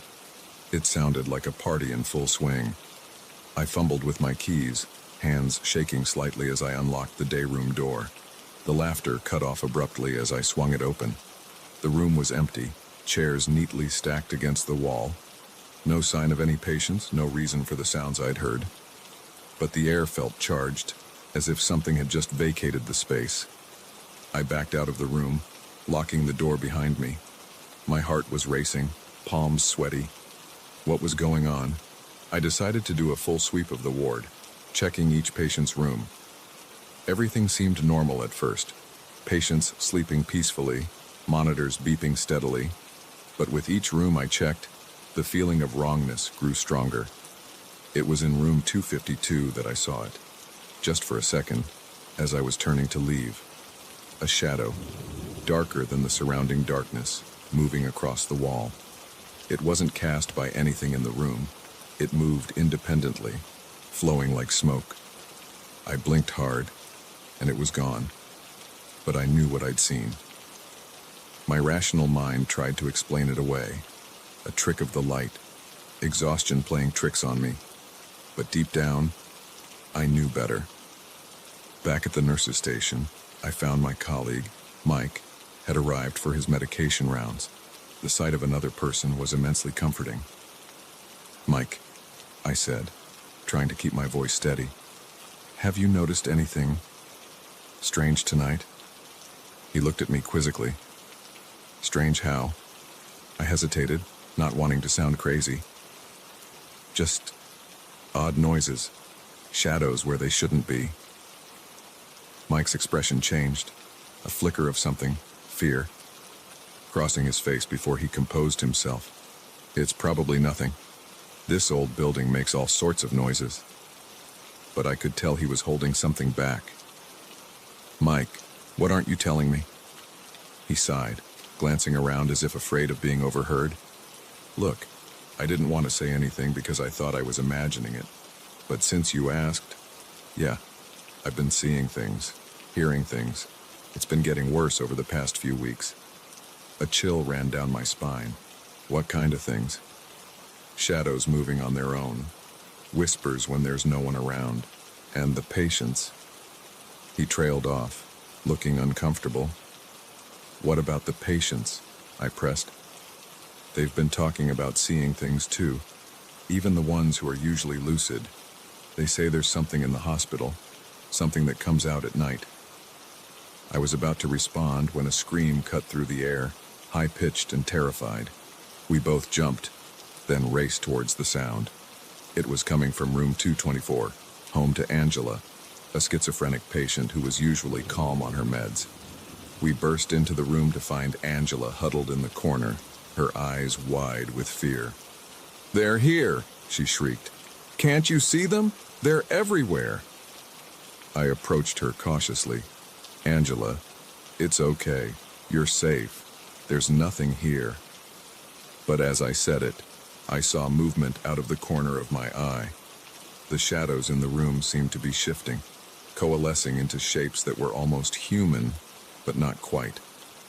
Angela pointed a shaking finger over my shoulder. "Behind you." I spun around, my heart in my throat. For a split second, I saw it clearly. A figure made of darkness, its edges blurred and shifting. It had no face, just a blank void where features should be. Then it was gone, melting back into the shadows.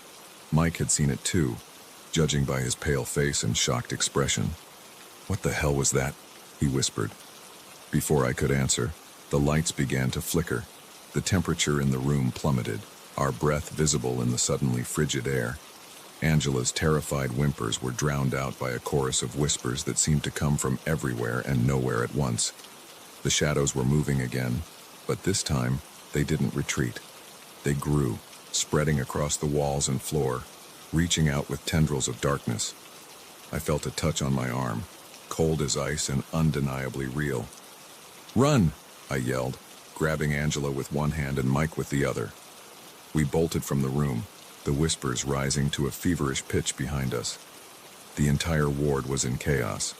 Patients were screaming, alarms blaring.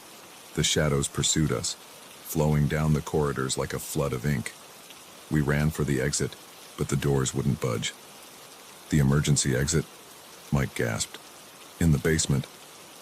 We raced down the stairs, the darkness nipping at our heels. I could hear other footsteps joining ours, staff and patients, all fleeing the encroaching shadows.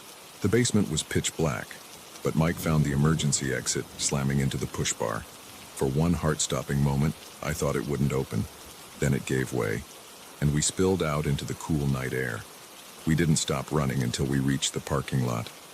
Looking back, I saw shadows writhing in the windows of the hospital, as if the entire building was being consumed from within. As we stood there, gasping for breath, I realized that nothing would ever be the same.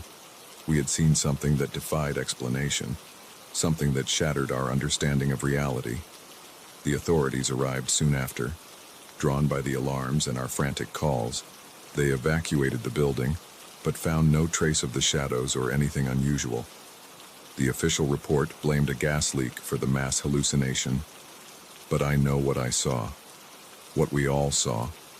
Something ancient and malevolent had awakened in Evergreen Psychiatric Hospital.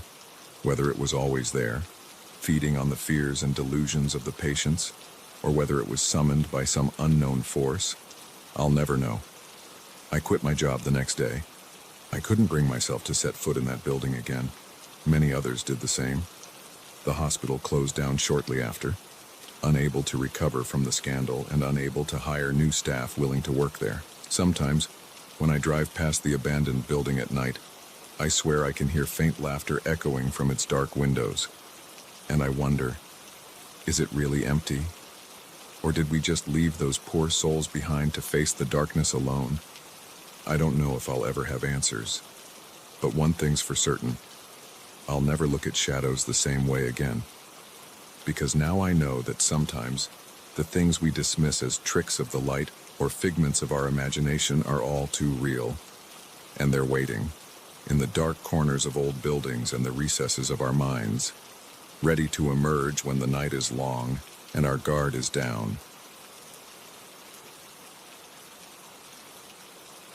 The moment the rusted metal door creaked open, I knew we'd made a terrible mistake. The stale air that rushed out carried the stench of decay and something else, something ancient and malevolent. But it was too late to turn back now. We'd come too far, and our curiosity would be our undoing. I'm Jake, and I never thought a weekend hiking trip with my friends would turn into a nightmare that would haunt me for the rest of my life. There were 5 of us, me, my best friend Tom, his girlfriend Sarah, and our college buddies Mike and Lisa. We'd been planning this trip for months, eager to explore the remote wilderness of the Appalachian Mountains.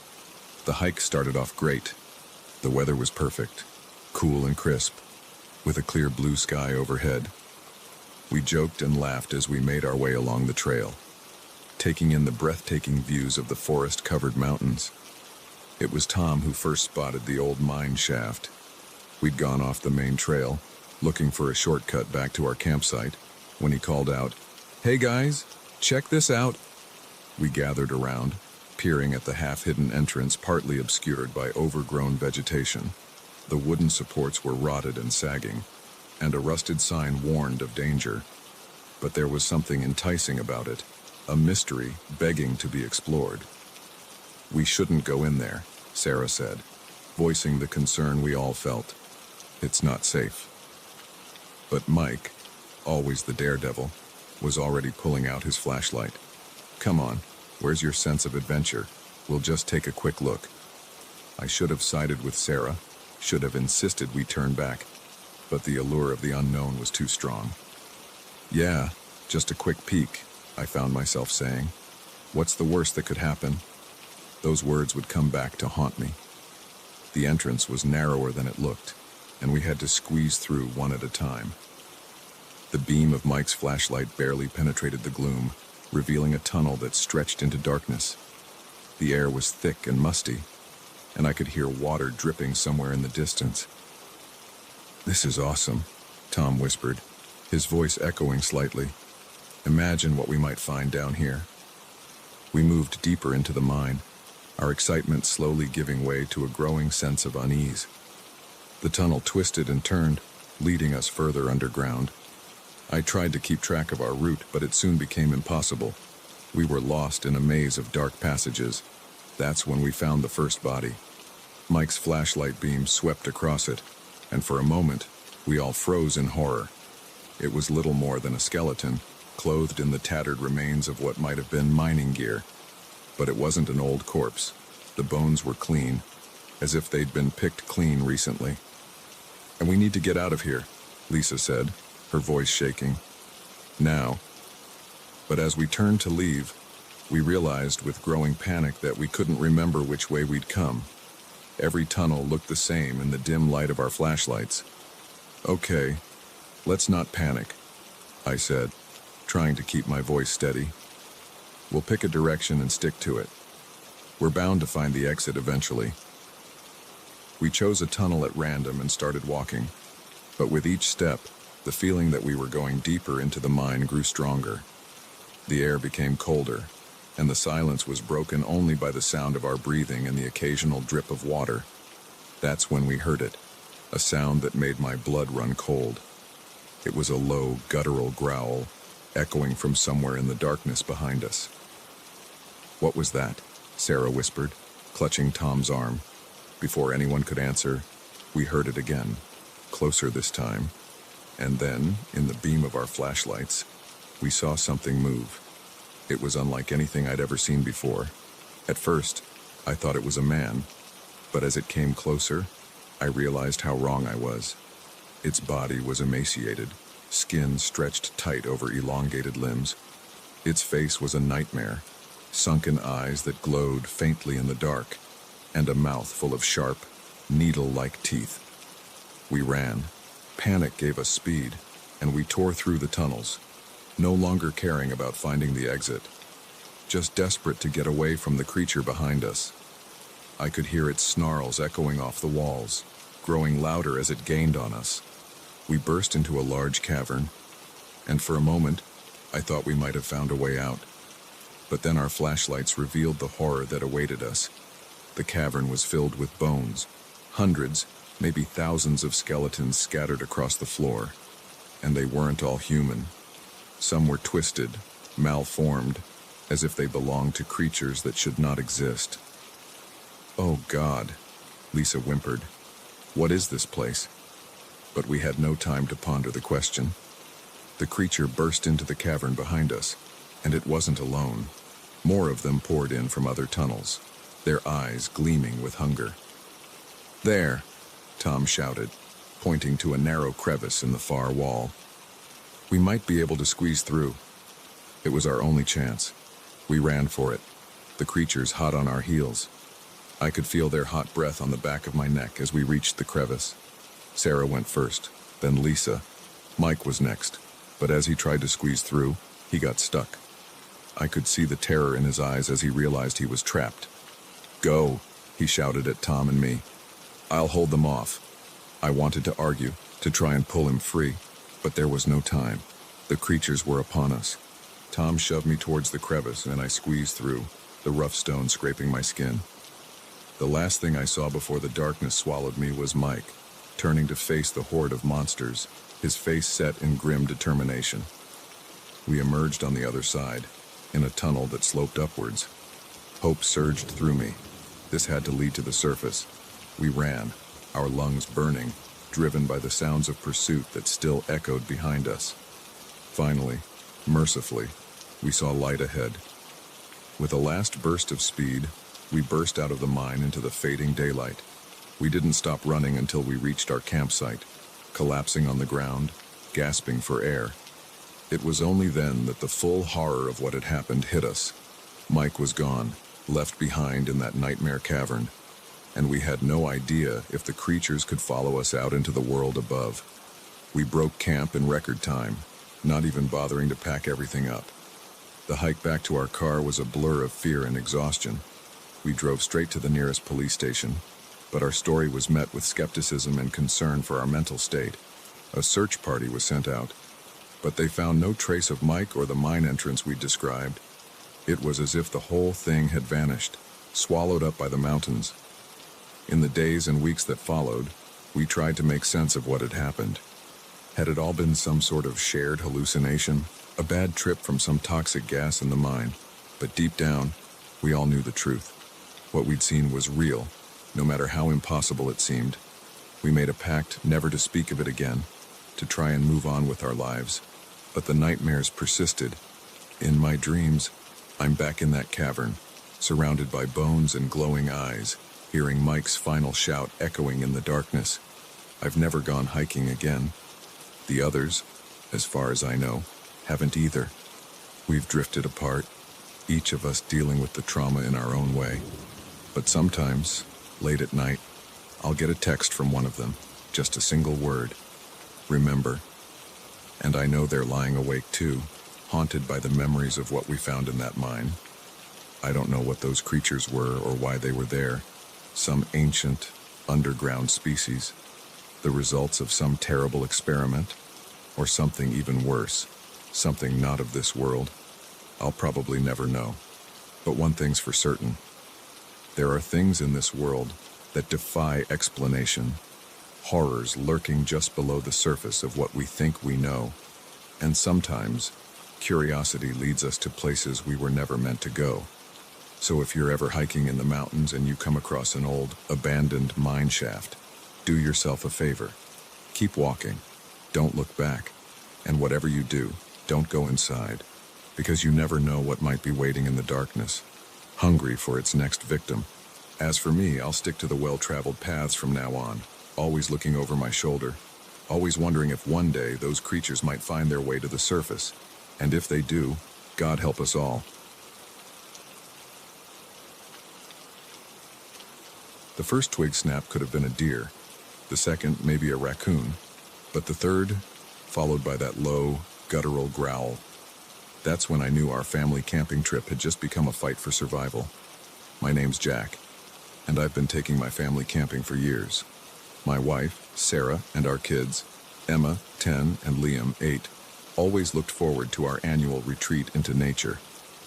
This year, we'd chosen a remote spot in the Adirondacks, miles from the nearest town or cell phone signal. It was supposed to be an escape from the chaos of modern life. Instead, it became a nightmare I'll never forget. The day had started perfectly. We'd hiked to our campsite, set up our tent, and spent the afternoon exploring the surrounding woods. As night fell, we gathered around the campfire, roasting marshmallows and telling stories. The kids were giggling, the stars were out, and for a moment, everything felt right with the world.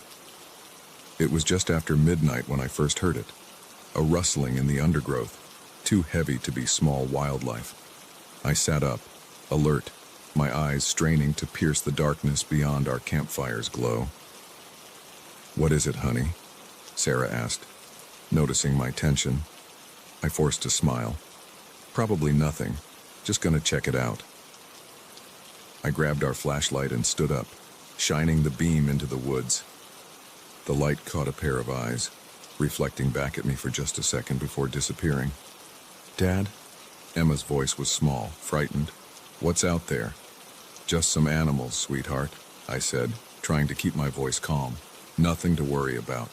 Why don't you and Liam get ready for bed?" As Sarah ushered the kids into the tent, I did another sweep of our campsite's perimeter. Nothing seemed out of place, Kurtos, but I couldn't shake the feeling that we were being watched. We all crawled into the tent, but sleep was elusive. Every snap of a twig, every rustle of leaves had me on edge. The kids finally drifted off, but Sarah and I lay awake, listening. It was around 2 a.m. when we heard it clearly, footsteps, circling our tent. Heavy, deliberate steps that no animal would make. Sarah's hand found mine in the darkness, squeezing tight. "Jack," she whispered, her voice trembling. "What do we do?" Before I could answer, a shadow fell across our tent. Something large was right outside, its silhouette visible through the thin fabric. My heart was pounding so hard I was sure whatever it was could hear it. Then, without warning, an unearthly howl split the night. It was like nothing I'd ever heard before. Part wolf, part something else entirely. The kids jerked awake, Liam letting out a frightened whimper. "Shh," I said, pulling them close. "We need to be very quiet." The shadow moved, circling our tent. I could hear sniffing, as if it was trying to catch our scent. Then, silence. For a long, tense moment, we all held our breath, waiting. Suddenly, claws raked across the side of the tent, shredding the fabric. Emma screamed, and all hell broke loose. I grabbed the flashlight, shining it through the new hole in our tent. For a split second, I saw it, a creature that looked like a wolf, but much larger, its eyes glowing an unnatural yellow. "Run!" I shouted, unzipping the tent. We burst out into the night, the cool air hitting us like a slap to the face. I scooped up Liam, Sarah grabbed Emma, and we took off into the woods. Behind us, I could hear the creature snarling, its heavy footfalls in pursuit. My mind raced, trying to remember the route back to our car. But in the darkness, with panic clouding my thoughts, every tree looked the same. We stumbled through the underbrush, branches whipping at our faces. Liam was sobbing into my shoulder, and I could hear Emma's frightened gasps as Sarah pulled her along. "There!" Sarah shouted, pointing ahead. A clearing loomed, moonlight illuminating a rocky outcropping. "We can climb up there." It was our only chance. We scrambled up the rocks, the rough stones scraping our hands and knees. Just as we reached the top, a dark shape burst from the tree line. In the moonlight, I could finally see our pursuer clearly. It was like a wolf, but the size of a bear, with matted fur and yellowed fangs. But its eyes were the worst part. Intelligent, almost human, filled with a malevolent hunger. It circled the base of the outcropping, looking for a way up. We huddled together, watching in horror as it started to climb. "We're trapped," Sarah whispered, clutching the kids close. I looked around desperately for anything we could use as a weapon. My eyes fell on a loose boulder, precariously balanced on the edge of the outcropping. "Sarah, take the kids to the other side," I said, moving towards the boulder. "When I say now, run for the trees." "Jack, no!" Sarah's eyes widened as she realized what I was planning. "It's our only chance," I said, my voice cracking. "Please, just be ready." The creature was halfway up now, its claws scraping against the rock as it climbed.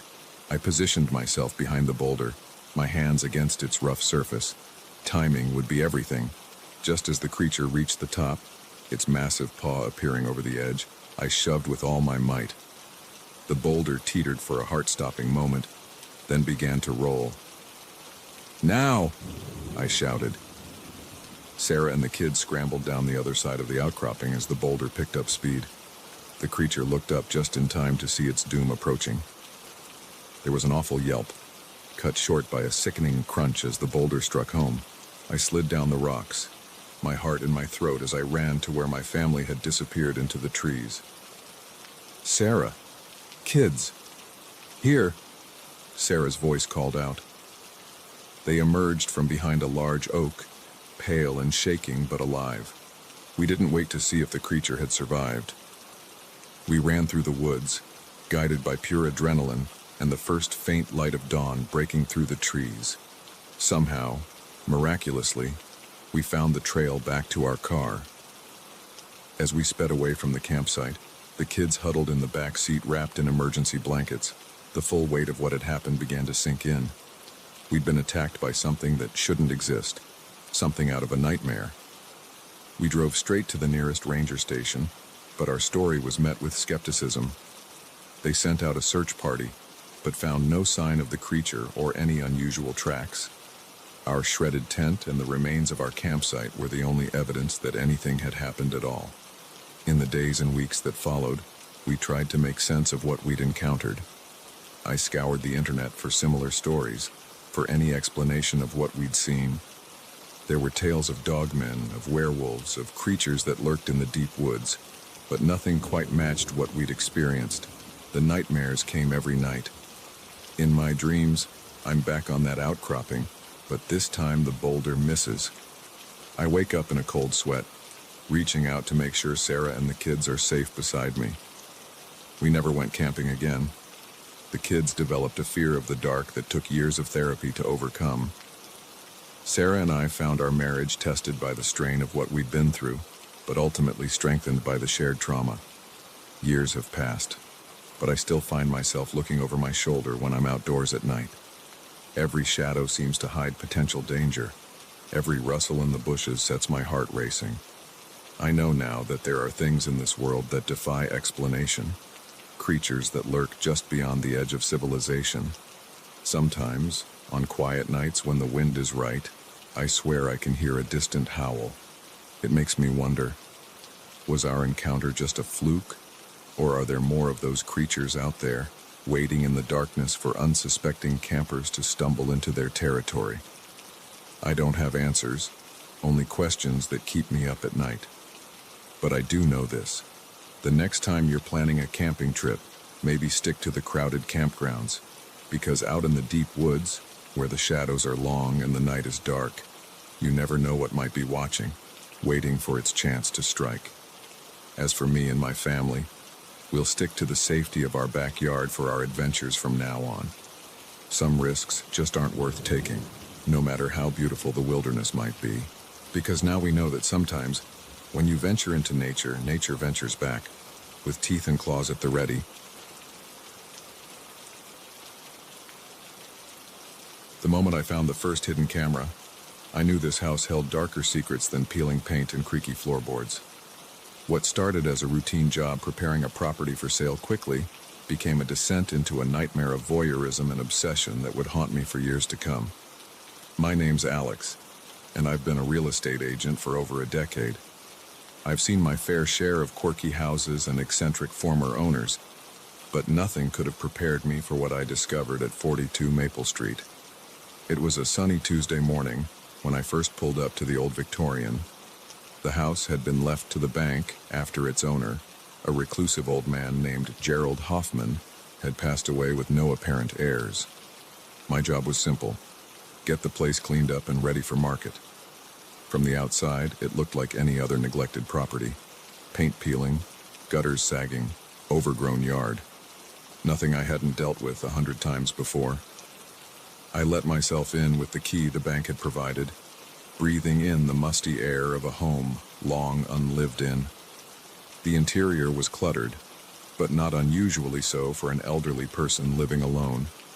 Stacks of old newspapers, shelves lined with dusty knickknacks, furniture that had seen better days. I made my way through the rooms, making mental notes of what needed to be done. It was in the study that I found the first camera. I was examining the bookshelf, thinking about how long it would take to clear out, when I noticed something odd about one of the books. It was too rigid, and when I pulled it out, I realized it was a fake, a hollow cover concealing a small, high-tech camera. My blood ran cold as I stared at the device. Why would someone hide a camera in their own study? I tried to rationalize it.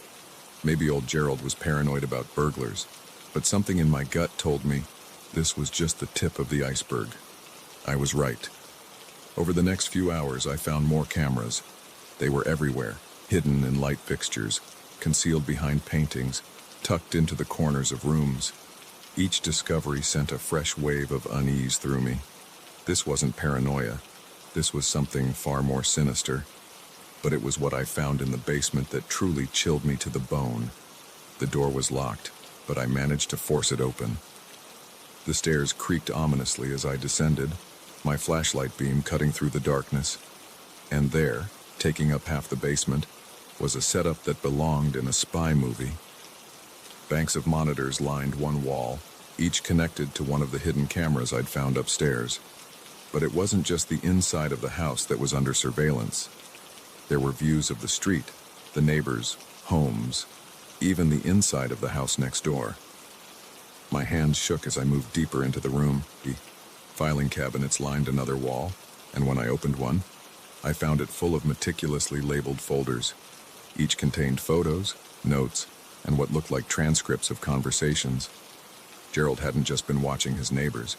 He'd been documenting their every move. I felt sick.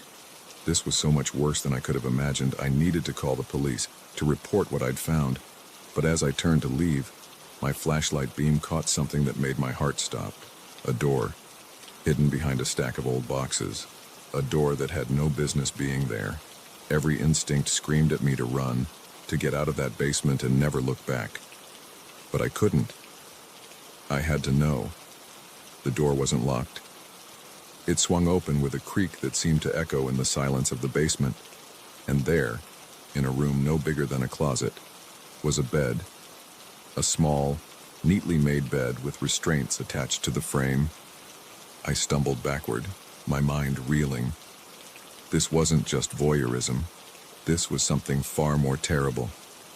Had Gerald been kidnapping people, holding them prisoner in this secret room? I ran up the stairs, my heart pounding so hard I thought it might burst out of my chest. I had to get out, had to call the police. But as I reached the top of the stairs, I heard something that made my blood run cold. The front door was opening.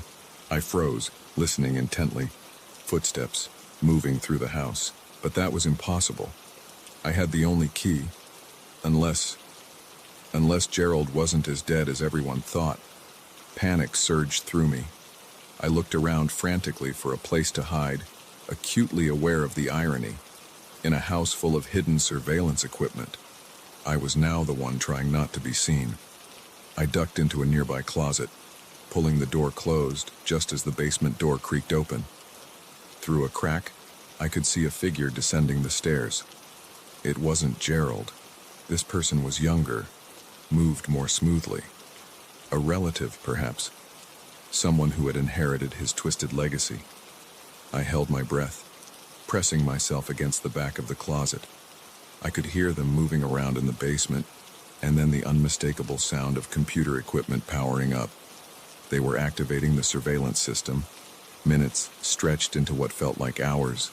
I stood there, barely daring to breathe, my mind racing. How was I going to get out of this? Even if I managed to sneak past them, they'd know someone had been here. They'd see me on the cameras. Finally, after what seemed like an eternity, I heard them coming back up the stairs.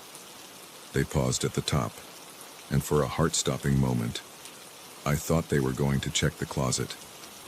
But then they moved on, their footsteps receding towards the front of the house. I waited until I heard the front door close before I allowed myself to breathe again. On shaky legs, I emerged from the closet. I had to get out of there, had to report what I'd found. But I knew I couldn't go to the police. Not yet. Whoever had just been here clearly had access to the house, might even be working with the bank. I needed proof. Moving as quietly as I could, I made my way back down to the basement. The computers were still on, the screen showing live feeds from around the house. I found a USB drive in one of the drawers and started copying files as quickly as I could. It was as I was doing this that I noticed something on one of the monitors. The feed from the camera hidden in the porch light showed a car pulling up outside. The same car that had just left. They were coming back. I yanked the USB drive out of the computer, not waiting to see if the file transfer was complete. I took the stairs 2 at a time, my heart pounding in my ears.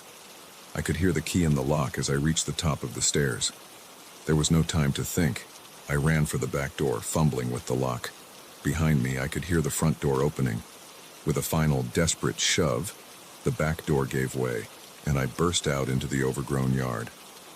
I didn't stop running until I reached my car, parked a block away. As I sped away, my hands shaking on the steering wheel, I glanced in my rearview mirror. There was no sign of pursuit, but I couldn't shake the feeling that I was still being watched. The next few weeks were a blur of paranoia and sleepless nights. I turned the USB drive over to a journalist friend who promised to investigate. The story broke a month later, a scandalous expose of a decades-long campaign of surveillance and stalking, with hints of even darker crimes. The police raided the house, but whoever had been there that day was long gone. The basement had been cleared out, all evidence erased. If it wasn't for the files I'd managed to copy, there would have been no proof of what I'd seen. I quit my job at the real estate agency soon after. I couldn't handle the thought of walking into another house, wondering what secrets might be hiding behind its walls.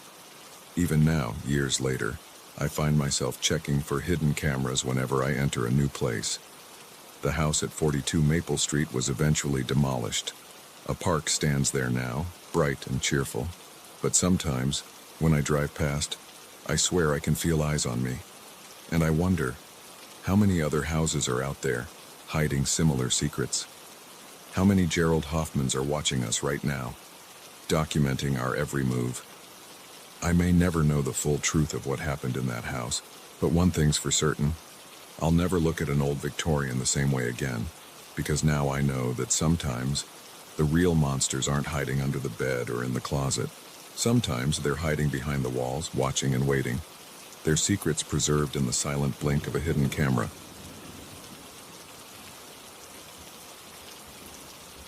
The first flicker of headlights in the rearview mirror filled me with relief.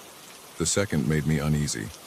By the third, I knew with chilling certainty that those approaching lights didn't promise rescue, but a terror beyond anything I could have imagined.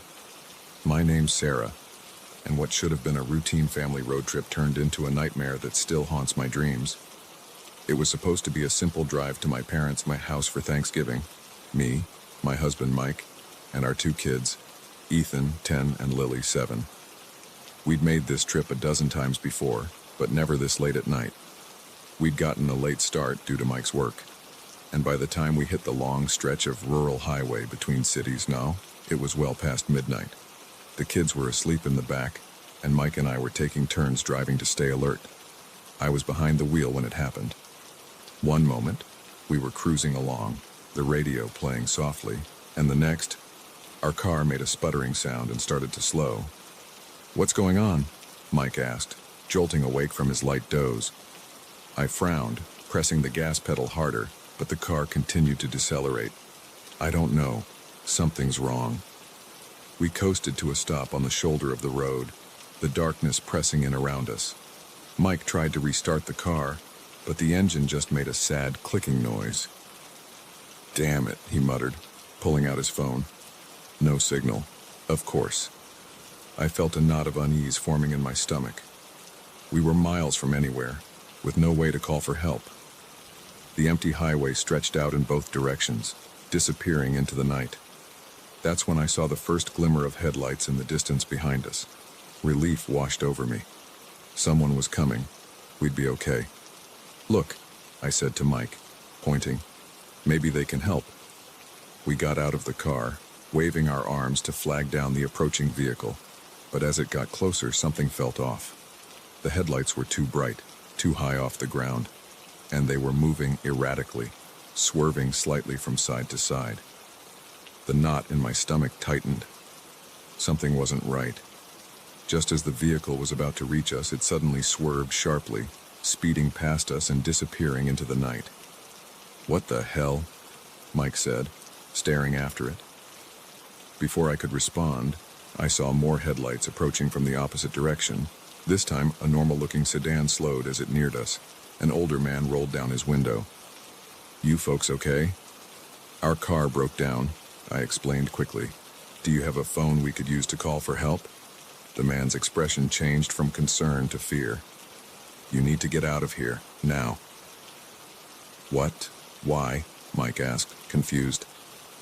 The man glanced nervously down the road.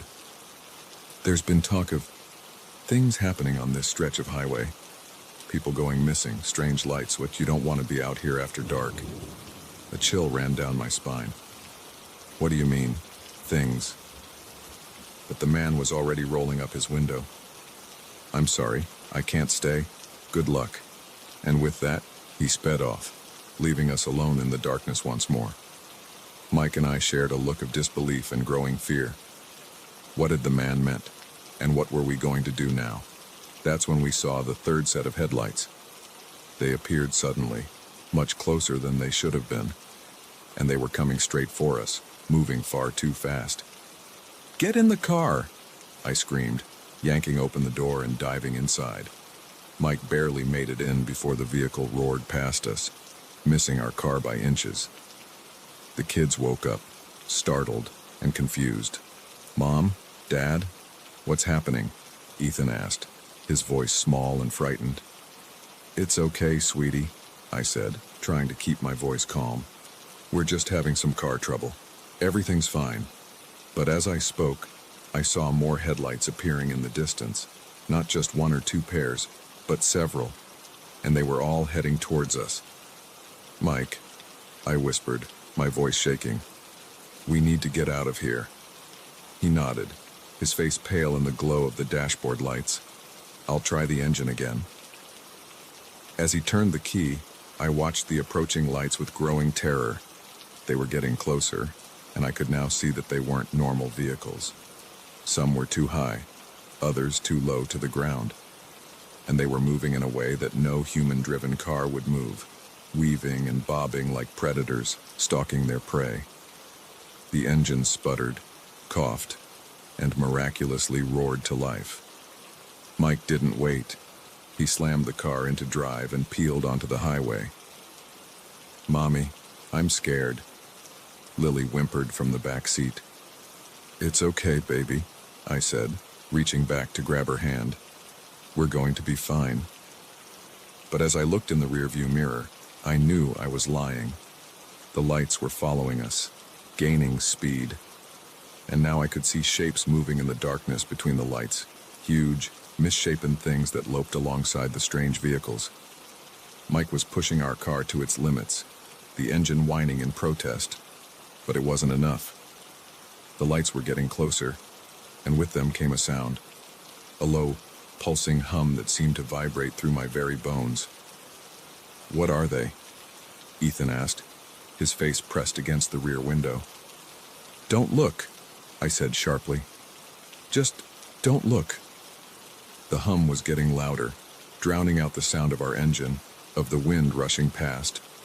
It was all-encompassing, making my head spin and my vision blur. And then, suddenly, everything went dark.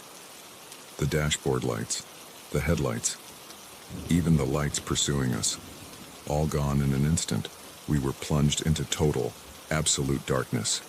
For a moment, there was silence. Then, a blinding light flooded the car from above. It was so bright it hurt, and I squeezed my eyes shut against it. I felt the car lifting, rising off the ground. The kids were screaming. Mike was yelling something I couldn't make out over the deafening hum. My ears popped as we ascended, and I felt a pressure on my chest, making it hard to breathe. Just when I thought I was going to pass out, everything stopped. The light, the noise, the feeling of rising, it all ceased in an instant. I opened my eyes slowly, blinking against the sudden return to darkness. We were back on the road, our car idling quietly as if nothing had happened. The highway stretched out before us, empty and normal. Is everyone okay?" I managed to ask, my voice hoarse. There were shaky affirmatives from Mike and the kids. We all seemed to be unharmed but deeply shaken. "What happened?" Ethan asked. "Were those aliens?" "I don't know, honey," I said honestly. "I really don't know." We drove in silence after that, all of us jumping at every set of headlights we saw in the distance. But nothing unusual happened for the rest of our journey. We made it to my parents' house, just as the sun was rising, exhausted and confused. In the days that followed, we tried to make sense of what had happened. We searched online for reports of similar incidents, but found nothing concrete.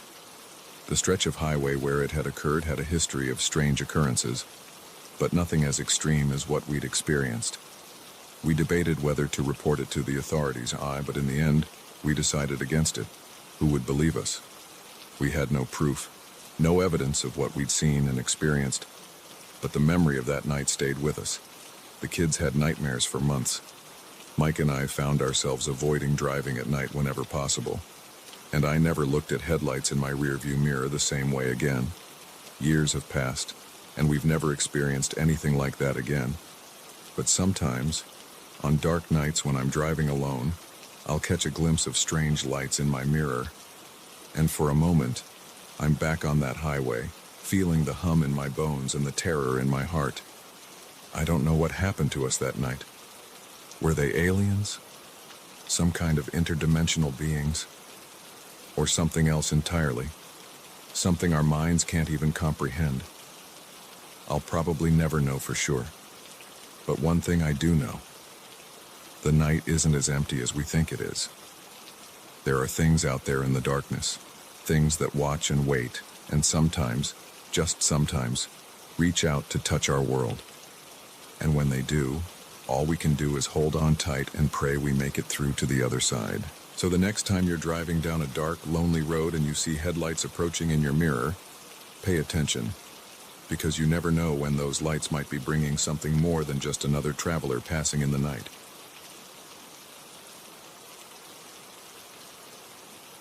The moment I saw the first drop of blood on the polished floor, I knew this night shift would be unlike any other.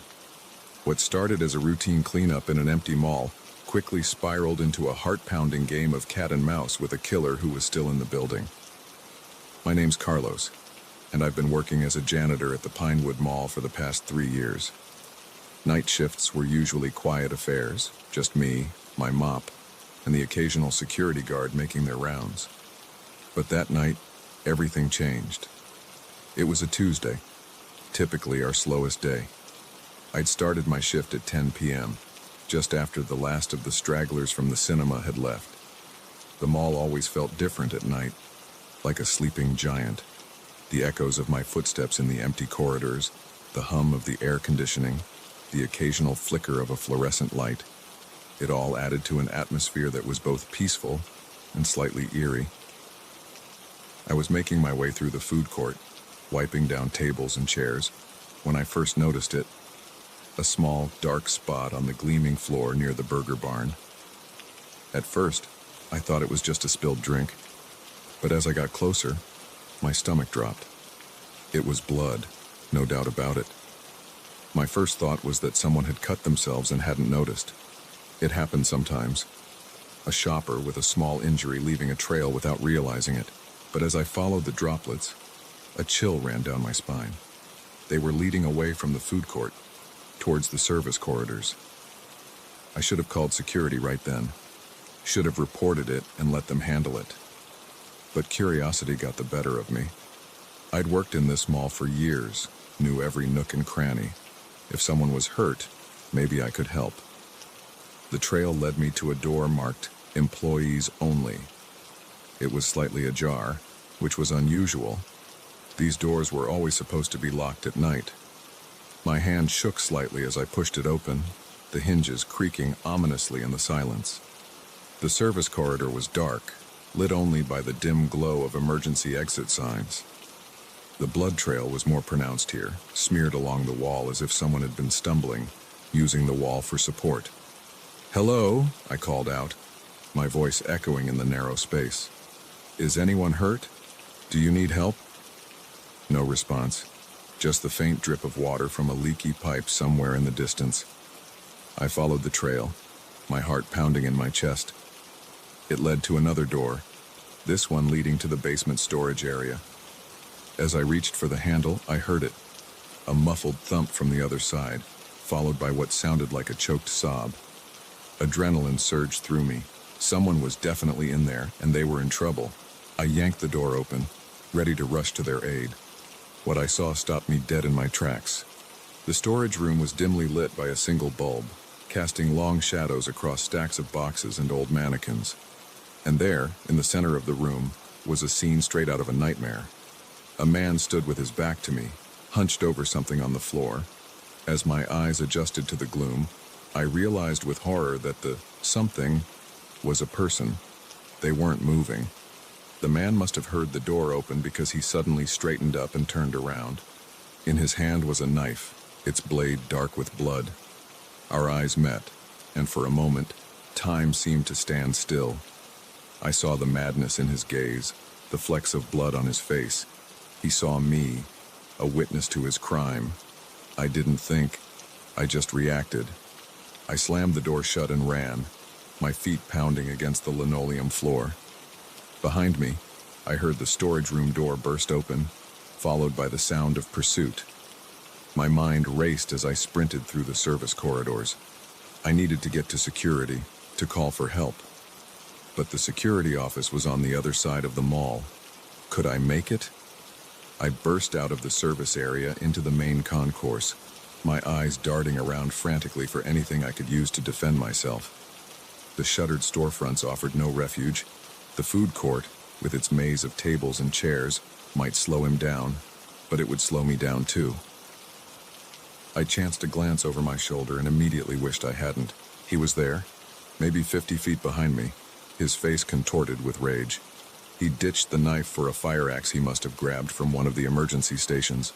Terror gave me speed I didn't know I possessed. I raced past darkened shops, my lungs burning, my legs aching. The security office was just ahead, past the fountain in the central plaza. I was almost there when my foot hit a slick spot on the floor, probably something I'd missed during my earlier cleaning. I went down hard, sliding across the polished tiles. Pain shot through my knee, but adrenaline kept me moving. I scrambled to my feet, limping now but still pushing forward. The security office door was locked. Of course it was locked, why wouldn't it be? I pounded on it, screaming for help, but I knew it was useless. The night guard, Dave, was probably on his rounds. Who knew how long it would be before he came back? I turned, my back pressed against the door, to face my pursuer. He had slowed to a walk now, a twisted smile on his face. He knew he had me cornered. "Please," I gasped, holding up my hands. "You don't have to do this." He laughed, a chilling sound that echoed through the empty mall. "Oh, but I do," he said, his voice surprisingly calm. "Can't leave any witnesses, you understand?" He raised the axe, and I closed my eyes, bracing for the impact. But it never came. Instead, I heard a loud thwack, followed by a grunt of pain. I opened my eyes to see the killer crumpling to the ground, the axe clattering from his grasp. Behind him stood Dave, the night guard, holding his heavy flashlight like a club. "Carlos," Dave said, his eyes wide with shock. "What the hell is going on?" The next few hours were a blur. Police swarmed the mall, cordoning off areas and taking statements. The killer, it turned out, was wanted for a string of murders across 3 states. The person in the storage room had been his latest victim, a young woman who, thankfully, was still alive and was rushed to the hospital. As I sat in the back of an ambulance, a shock blanket draped over my shoulders, I couldn't stop shaking. The reality of how close I'd come to death was sinking in. If Dave hadn't come back from his rounds when he did, in the days and weeks that followed, I was hailed as a hero. If I hadn't investigated the blood trail, they said, the killer might have escaped and the woman might have died. But I didn't feel like a hero. I felt lucky and terrified and forever changed. I quit my job at the mall soon after. Couldn't stand to walk those corridors again, knowing what had happened there. The nightmares were bad enough without having to relive it every night at work. Now, years later, I still can't look at a mall the same way. Every darkened storefront hides potential danger. Every echo in a quiet corridor sends my heart racing. I know, logically, that what happened that night was a freak occurrence. But logic doesn't help much when you've stared death in the face. Sometimes, when I'm up late at night and the house is quiet, I find myself thinking about that killer, about the madness I saw in his eyes, the casualness with which he was prepared to end my life. And I wonder, how many other monsters are out there, hiding in plain sight, waiting for their moment to strike? I don't have an answer, but I do know this. The world is not as safe as we pretend it is. Danger lurks in the most unexpected places, and sometimes, the difference between life and death is nothing more than a locked door, a well-timed rescue, or a patch of slippery floor. So the next time you're alone in a quiet place, and you hear an unexpected sound or see something that doesn't quite fit, pay attention. It might be nothing, or it might be the first warning sign of a nightmare about to unfold. And in those moments, trust your instincts. They just might save your life.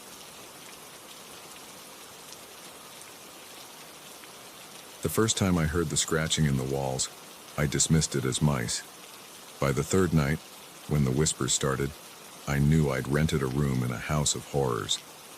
But it wasn't until I found the hidden door that I realized just how deep the nightmare went. My name's Jamie, and I'm a grad student at the local university.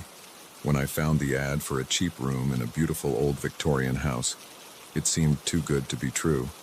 Turns out, the house was gorgeous from the outside, all gingerbread trim and stained glass windows. The landlord, Mr. Vance, was a soft-spoken older man with kind eyes and a gentle smile. He showed me around, pointing out the original hardwood floors and intricate moldings. The room he offered was spacious and bright, with a bay window overlooking the garden. "It's perfect," I said, already imagining my books lining the built-in shelves. "When can I move in?" Mr. Vance's smile widened. "How about today?" I should have wondered why he was so eager to rent the room. Should have asked why the rent was so low for such a beautiful space. But I was too excited about my luck to question it. The first few days were great. I settled in, started my classes, and enjoyed the quiet of the old house. There were a few other tenants, a young couple on the second floor and an elderly woman in the attic apartment, but I rarely saw them. It was on the fourth night that things started to get weird. I was up late studying when I heard it, a soft scratching sound coming from inside the wall. I figured it was mice and made a mental note to tell Mr. Vance in the morning. But the next night, the scratching was louder, more insistent.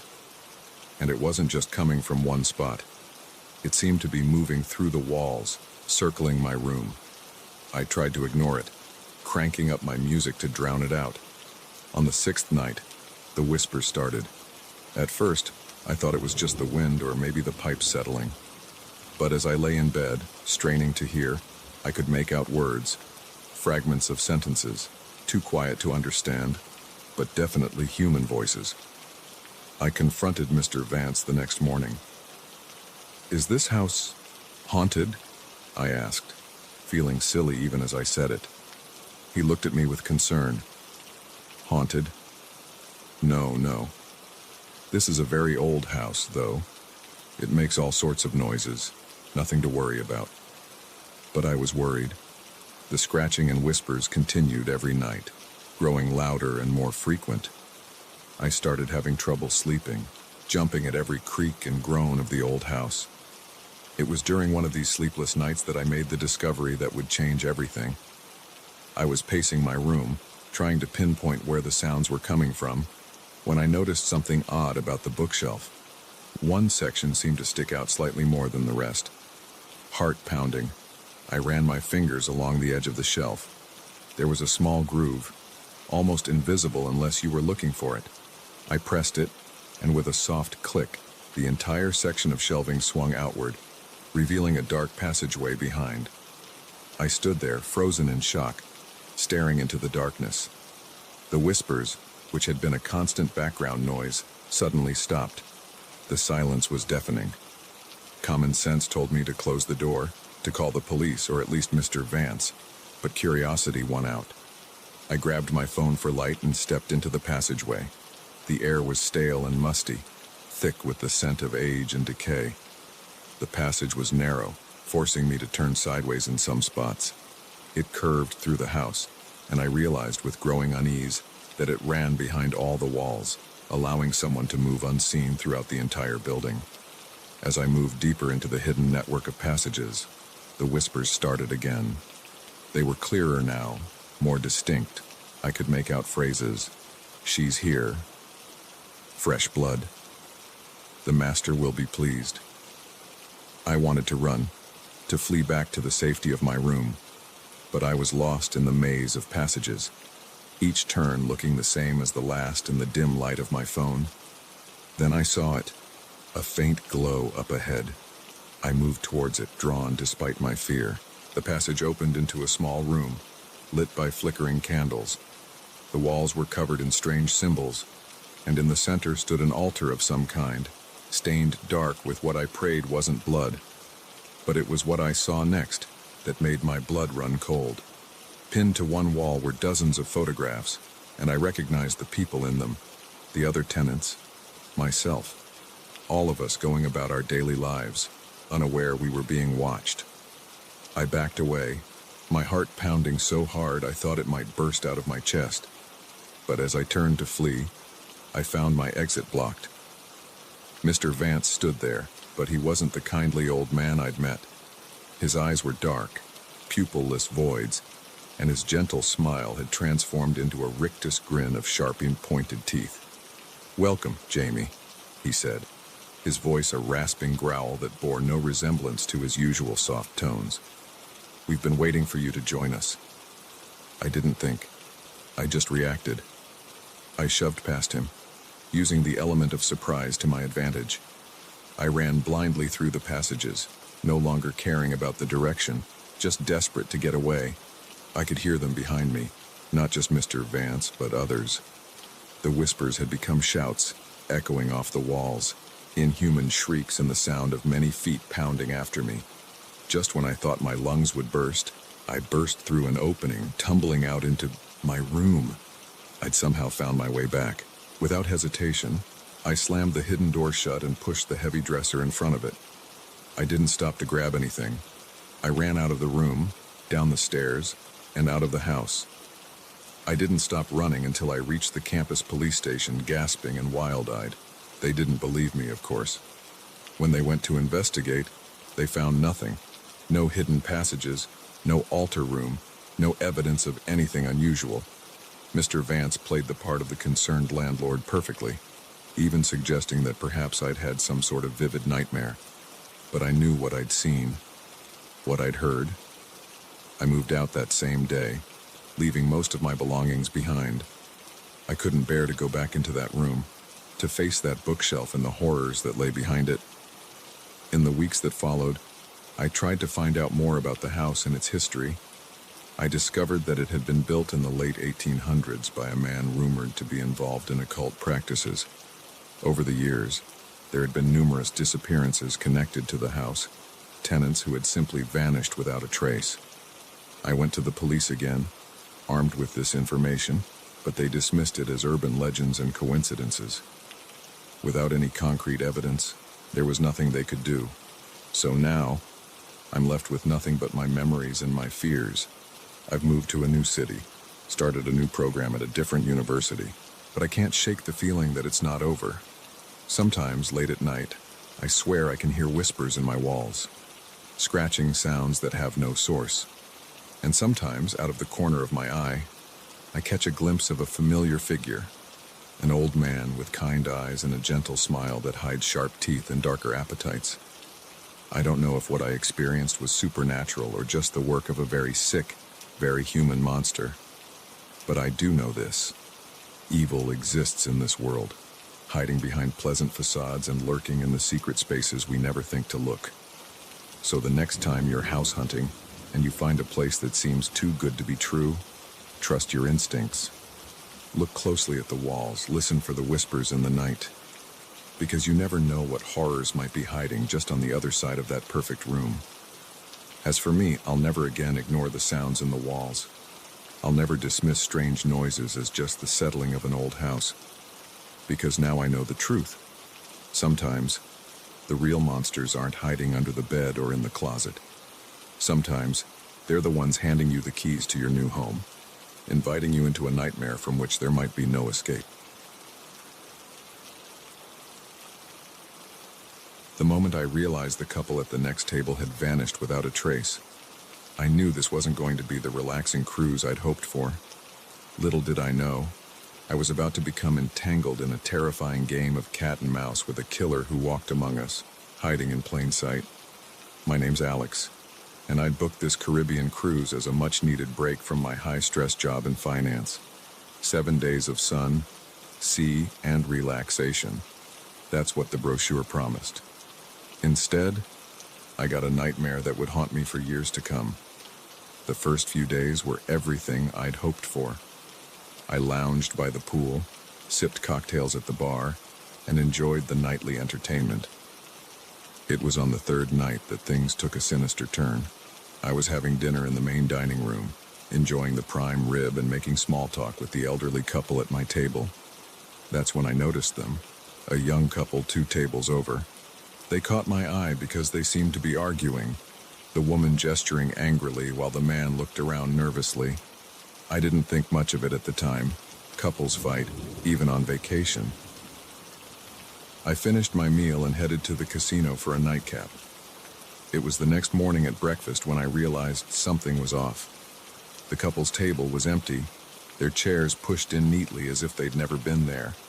I scanned the room, thinking maybe they'd moved, but there was no sign of them. "Excuse me," I asked our waiter. "The couple that was sitting there last night, have you seen them?" The waiter looked confused. I'm sorry, sir, but that table was empty last night. No one's been assigned there yet. A chill ran down my spine. I knew what I'd seen. They had been there, arguing in hushed but heated tones. I couldn't have imagined it. Throughout the day, I kept an eye out for the couple, but they were nowhere to be seen. It was a big ship, sure, but not that big. People didn't just disappear on cruise ships, did they? That evening, I overheard a conversation at the bar that made my blood run cold. "Did you hear?" One woman whispered to her friend. "Another couple's gone missing. That's 3 now." My head snapped up. "Excuse me," I said, probably a bit too eagerly. "Did you say people have gone missing?" The women looked at me, then at each other nervously. "It's probably nothing," the first woman said. "Just rumors. You know how people talk on these ships." But I could see the fear in their eyes. This wasn't just idle gossip. I spent the rest of the night asking around discreetly, piecing together the story. Over the past 2 days, 3 couples had seemingly vanished into thin air. No one had seen them disembark at any of the ports. Their rooms had been found empty, beds unslept in, possessions left behind. The ship's staff was tight-lipped about the whole thing. When I tried to ask a security officer about it, he brushed me off with a rehearsed speech about passenger privacy. That night, I couldn't sleep. My mind was racing, trying to make sense of it all. I found myself wandering the ship's decks in the early hours of the morning, the sea breeze cool against my face. That's when I saw him, a man struggling to lift something heavy over the ship's railing, something that looked disturbingly like a body bag. I ducked behind a lifeboat, my heart pounding. The man heaved, and there was a splash as whatever he'd been carrying hit the water. He looked around furtively, then hurried away. I waited until I was sure he was gone before I moved. My hands were shaking as I pulled out my phone to call ship security, but as I dialed, a hand clamped over my mouth. "I wouldn't do that if I were you," a voice hissed in my ear. I felt the cold press of metal against my back. A knife. I was marched back to my cabin, my captor's hand never leaving my mouth. Once inside, he spun me around and I got my first good look at him. He was one of the ship's officers, his uniform neat and pressed. "You saw something you shouldn't have," he said, his voice eerily calm. "Now we have a problem." "Who are you?" I managed to ask, my voice trembling. "What have you done with those couples?" He smiled, but it didn't reach his eyes. "Let's just say I'm cleaning up some of the ship's undesirable elements. Can't have anything ruining the cruise experience, can we?" My mind reeled. This man, this officer sworn to protect the passengers, was behind the disappearances. But why? "You're insane," I said, backing away until I hit the wall. "You can't just make people disappear, someone will notice." He laughed, a chilling sound. "People disappear all the time. Accidents happen at sea. It's tragic, really. But life goes on, and the cruises keep sailing." I realized with horror that this wasn't new to him. How long had this been going on? How many people had disappeared on his watch? "Now," he said, twirling the knife casually, "we need to decide what to do about you." I knew I had to act fast. If I didn't do something, I'd be the next body going over the railing. I glanced around frantically for anything I could use as a weapon. That's when the ship's horn blasted, startling us both. In that split second of distraction, I made my move. I grabbed the lamp from the bedside table and swung it with all my might. It connected with his head with a sickening crunch. He went down hard, the knife clattering to the floor.